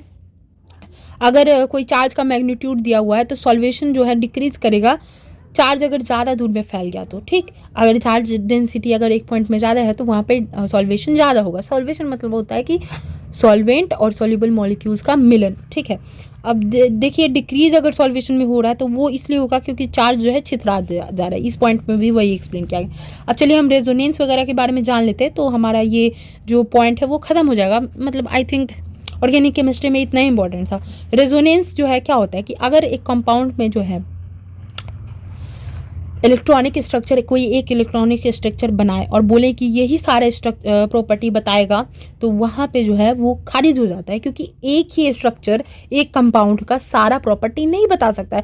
तो उसका अलग अलग प्रॉपर्टी बताने के लिए अलग अलग हम लोग स्ट्रक्चर बनाते हैं, और उसका जो है ना एक हाइब्रिड स्ट्रक्चर बना देते हैं। मतलब कि पार्शियल डबल बॉन्ड, जैसे देख रहे हैं ये पार्शियल गोल सा बना दिए, तो उसी को हम बोलते हैं हाइब्रिड स्ट्रक्चर या रेजोनेंस स्ट्रक्चर, ठीक। अब चलिए हम चलते हैं हाइपर कंजुगेशन की तरफ। हाइपर कंजुगेशन क्या होता है? ये जो है ना एक्सटेंशन है कंजुगेटिव या मेजोमेरिक इफेक्ट का। हाइपर कंजुगेशन कुछ नहीं है, मेजोमेरिक या कंजुगेटिव इफेक्ट है ना, उसी को थोड़ा ज़्यादा एक्सप्लेन कर देता है। ये जो है CH बॉन्ड के बीच में जो अटैचमेंट होती है अनसैचुरेटेड सिस्टम में, जैसे कि डबल या ट्रिपल बॉन्ड या बेंजीन रिंग होती है, या पाई और सिग्मा इलेक्ट्रॉन जो CH बॉन्ड के बीच में होते हैं, वो जो है क्या होते हैं उसमें वो डीलोकलाइज कर रहे हैं, मतलब कि मूव कर रहे हैं। और इसी जो यही जो स्पेशल टाइप का कंजुगेशन हो रहा है ना, इसी को हम हाइपर कंजुगेशन कहते हैं। अब चलिए हम आगे चलते हैं। SN1 रिएक्शन क्या होता है इसके बारे में थोड़ा जान लेते हैं। इसको हम यूनिमोलिकुलर रिएक्शन भी कहते हैं, और यूनिमोलिकुलर न्यूक्लियोफिलिक सब्स्टिट्यूशन रिएक्शन को जो है हम SN1 रिएक्शन कह सकते हैं। और इसके लिए एक और चीज़ हम कह सकते हैं कि ये प्राइमरी अल्काइल हैलाइड या टर्शियरी अल्काइल हैलाइड में होता है, और सब्स्टिट्यूशन होता है इसमें, ठीक है। और इससे क्या बनता है? Tertiary alcohol. और इसमें जो है कौन सा प्रोसेस यूज आता है? यूनिमोलिकुलर प्रोसेस, ठीक है। अब चलते हैं हम आगे। इसका थोड़ा सा स्टेप ये बताया गया है, आप चाहें तो ये देख सकते हैं। अब चलते हैं हम SN2 या बायोमोलिकुलर रिएक्शन की तरफ। इसमें क्या होता है कि इसमें जो है बायोमोलिकुलर रिएक्शन को हम डिज़ाइन करते हैं SN2 की तरह। इसमें जो है बायोमोलिकुलर टर्म जो है इसलिए यूज़ होता है क्योंकि ये जो है ना रेट डिटरमाइनिंग स्टेप होता है, और ये जो है ना इन्वॉल्व करता है कॉलिजन, पार्टिकल्स का कॉलिजन जो हो रहा है, टकरा रहा है। फिर वो जो टकराने के बाद जो बॉन्ड्स बनेंगे न्यूक्लियस के बीच में, जो दो न्यूक्लियस के बीच में अट्रैक्शन होगा, बॉन्ड वगैरह बनेगा, तो इसमें टकराने का विधि होती है, ठीक है। और इसमें जो है ना इंटरमीडिएट ट्रांजिशन स्टेट भी इसको कहते हैं, क्योंकि इसमें ही इंटरमीडिएट वगैरह बनते हैं। अब देखिए फैक्टर्स कुछ होते हैं जो SN2 मैकेनिज्म को इफेक्ट करते हैं, क्योंकि SN2 ही जो है ना मोस्ट ऑफ द रिएक्शन में रेट डिटरमाइनिंग स्टेप होता है, तो इसलिए ये थोड़ा इंपॉर्टेंट हो जाता है। इसके बारे में थोड़ा सा हमें ज़्यादा जानना चाहिए। अब देखिए फैक्टर्स क्या क्या होते हैं जो इफेक्ट करते हैं। देखिए SN2 रिएक्शन जो होता है ना वो मार्क किया जाता है affected by a number of factors, जिसमें कि हम कह सकते हैं कि न्यूक्लियोफिलिसिटी हो गया किसी ग्रुप का, ग्रुप अटैकिंग ग्रुप है उसके नेचर पे डिपेंड करेगा, स्ट्रक्चरल इन्वायरमेंट पे डिपेंड करेगा, कार्बन किस स्ट्रक्चर, किस शेप, किस ज्योमेट्री का है उस पर डिपेंड करेगा, वहाँ पे इलेक्ट्रॉन कैसे डिस्प्लेस कर रहा है इस पर डिपेंड करेगा, जो लिविंग ग्रुप है उसके नेचर पे डिपेंड करेगा, सॉल्वेंट जिसमें वो रखा गया उसके नेचर पे डिपेंड करेगा। अब चलिए हम एलिमिनेशन रिएक्शन के बारे में जानते हैं। देखिए एलिमिनेशन रिएक्शन का अर्थ क्या हुआ? सिंपल अर्थ ये है कि इसमें जो है किसी चीज़ का रिमूवल हो रहा है, किसी एटम को हम हटा रहे हैं उस मॉलिक्यूल से, ठीक है, और इसमें जो इन्वॉल्व हो रहा है वही रिएक्शन हुआ, ठीक है। इसका मैकेनिज्म कुछ इस तरह होता है कि इसमें जो है ना एलिमिनेशन रिएक्शन में जो है एक सिंबल हम इसको डिज़ाइन करते हैं ई की तरह लिख देते हैं, ठीक है। और इस रिएक्शन में क्या होता है कि दो तरह का होता है। एक होता है यूनिमोलिकुलर होता है और एक होता है बायोमोलिकुलर, ठीक है। तो यूनिमोलिकुलर में क्या होता है कि ये 2 स्टेप में होता है। फर्स्ट स्टेप में जो है कार्बोनियम बनता है, कार्बोनियम आयन का फॉर्मेशन होता है, और फिर दूसरे में क्या होता है कि कार्बोनियम आयन जो है ना प्रोटॉन को लूज कर देता है, तो इस तरह से वो जो है बना लेता है, इस तरह से वो जो है ना क्या बोलते हैं, एलिमिनेशन कर देते हैं। फिर चलिए हम बायोमोलिकुलर एलिमिनेशन के बारे में जान लेते हैं। ये जो है एक ही स्टेप में होता है, और इसमें क्या होता है कि फॉर्मेशन ऑफ इंटरनल, अब इसमें देखिए ट्रांजिशन स्टेट बनते हैं, और इसमें क्या होता है कि प्रोटॉन जो होता है OH- उसका जो है रिमूवल होता है, और धीरे धीरे रिमूवल भी होता है, और साथ में इंटरमीडिएट और ट्रांजिशन स्टेट भी बनता है, ठीक है। और यहाँ पे क्या होता है कि रेट जो है ना यहाँ पे टोटली डिपेंडेंट होते हैं OH- के कंसंट्रेशन पे ही। अब चलते हैं एविडेंसेस ऑफ E1 मैकेनिज्म के बारे में हम थोड़ा जान लेते हैं। तो देखिए स्ट्रक्चरल इफेक्ट्स भी इस पे पड़ते हैं, फिर रीअरेंजमेंट का भी इफेक्ट इस पे पड़ता है, फिर क्या क्या पड़ता है, फिर देखिए हम चलते हैं इलेक्ट्रोफिलिक और न्यूक्लियोफिलिक एडिशन रिएक्शन पे। इलेक्ट्रोफिलिक एडिशन रिएक्शन क्या होता है? एडिशन रिएक्शन जो है सिंपली होता है कि किसी को चीज़ को जोड़ना, किसी एटम्स को, ग्रुप को किसी चीज़ में जोड़ना, ठीक है। अब ये मोस्टली रिएजेंट्स ही होते हैं, ठीक है। अब देखिए, और इसमें क्या होता है कि कोई भी ओरिजिनल मॉलिक्यूल जो था, जैसे कि ये मॉलिक्यूल है ओरिजिनल, इसका कोई भी पार्ट इसमें हटेगा नहीं, जैसे मतलब ये दोनों इसमें जुड़ जाएंगे, लेकिन देख रहे हो ये वैसे ही इंटैक्ट का इंटैक्ट है। तो यही है इलेक्ट्रोफिलिक एडिशन, इसको आप याद रख लेंगे। अब चलिए हम चलते हैं। अब देखिए अगर अनसिमेट्रिकल अल्कीन्स हुआ ना, देख रहे हैं अनसिमेट्रिकल है, ये सिमेट्रिकल हुआ, इसको काटेंगे तो दोनों सेम सेम बनेगा, लेकिन यहाँ पे थोड़ी बनेगा। तो इसमें क्या हो सकता है कि दो दो अलग अलग प्रोडक्ट हमें मिल सकते हैं।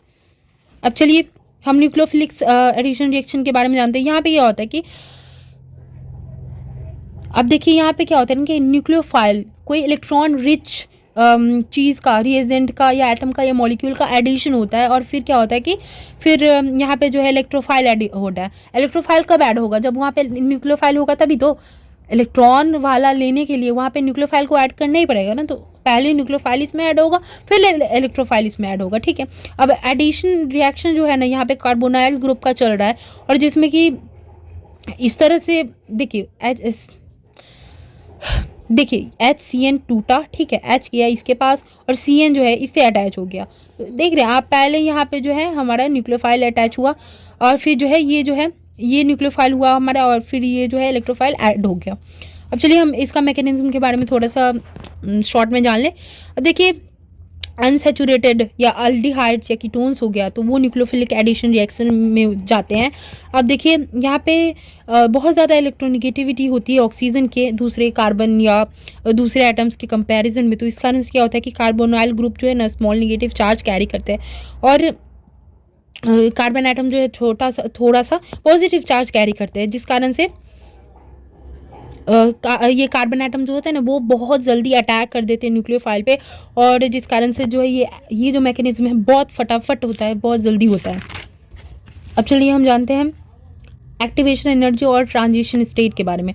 देखिए एनर्जी प्रोफाइल्स जो होते हैं ना, इसको एक्सप्लेन करते हैं। देखिए ऑर्गेनिक रिएक्शन जो है ना जनरली स्लो, बहुत ज़्यादा स्लो होता है, इसमें बहुत ज़्यादा एनर्जी की ज़रूरत होती है, हीट, लाइट, इलेक्ट्रिसिटी सबके फॉर्म में, ताकि इसको हम शुरुआत बस कर सकें, और बहुत ही स्लो ये होता है, ठीक है। इसमें जो है यूजुअली जो है पोटेंशियल एनर्जी जो है ना, पोटेंशियल एनर्जी बहुत ही स्लो होता है, बहुत ही कम होता है प्रोडक्ट्स में, और इवन रिएक्टेंट से भी कम होते हैं उसके प्रोडक्ट्स में, ताकि वो स्टेबल बन सके ऑफ कोर्स। और अगर हम एक ग्राफ प्लॉट करें ना रिएक्शन और एनर्जी के उसमें, तो देखिए ये वाला ग्राफ बनेगा, ठीक है। ट्रांजिशन स्टेट है, रिएक्टेंट है, प्रोडक्ट है, देख रहे हैं पोटेंशियल एनर्जी। देखिए यहाँ पे पोटेंशियल एनर्जी ये बताया जा रहा है। देखिए पोटेंशियल एनर्जी जो है प्रोडक्ट का कम हुआ ना, रिएक्टेंट की यहाँ है, और प्रोडक्ट का पोटेंशियल एनर्जी यहाँ है। तो हम ये कहेंगे कि पोटेंशियल एनर्जी जो है यहाँ पे कम होती है प्रोडक्ट की रिएक्शन में, और रिएक्टेंट की ज़्यादा होती है, कहेंगे कि इसमें हीट लाइट वगैरह इन्वॉल्व होती है, ये बहुत ही स्लो ये होती है। अब चलिए एक्टिवेशन एनर्जी के बारे में थोड़ा और जान लेते हैं हम।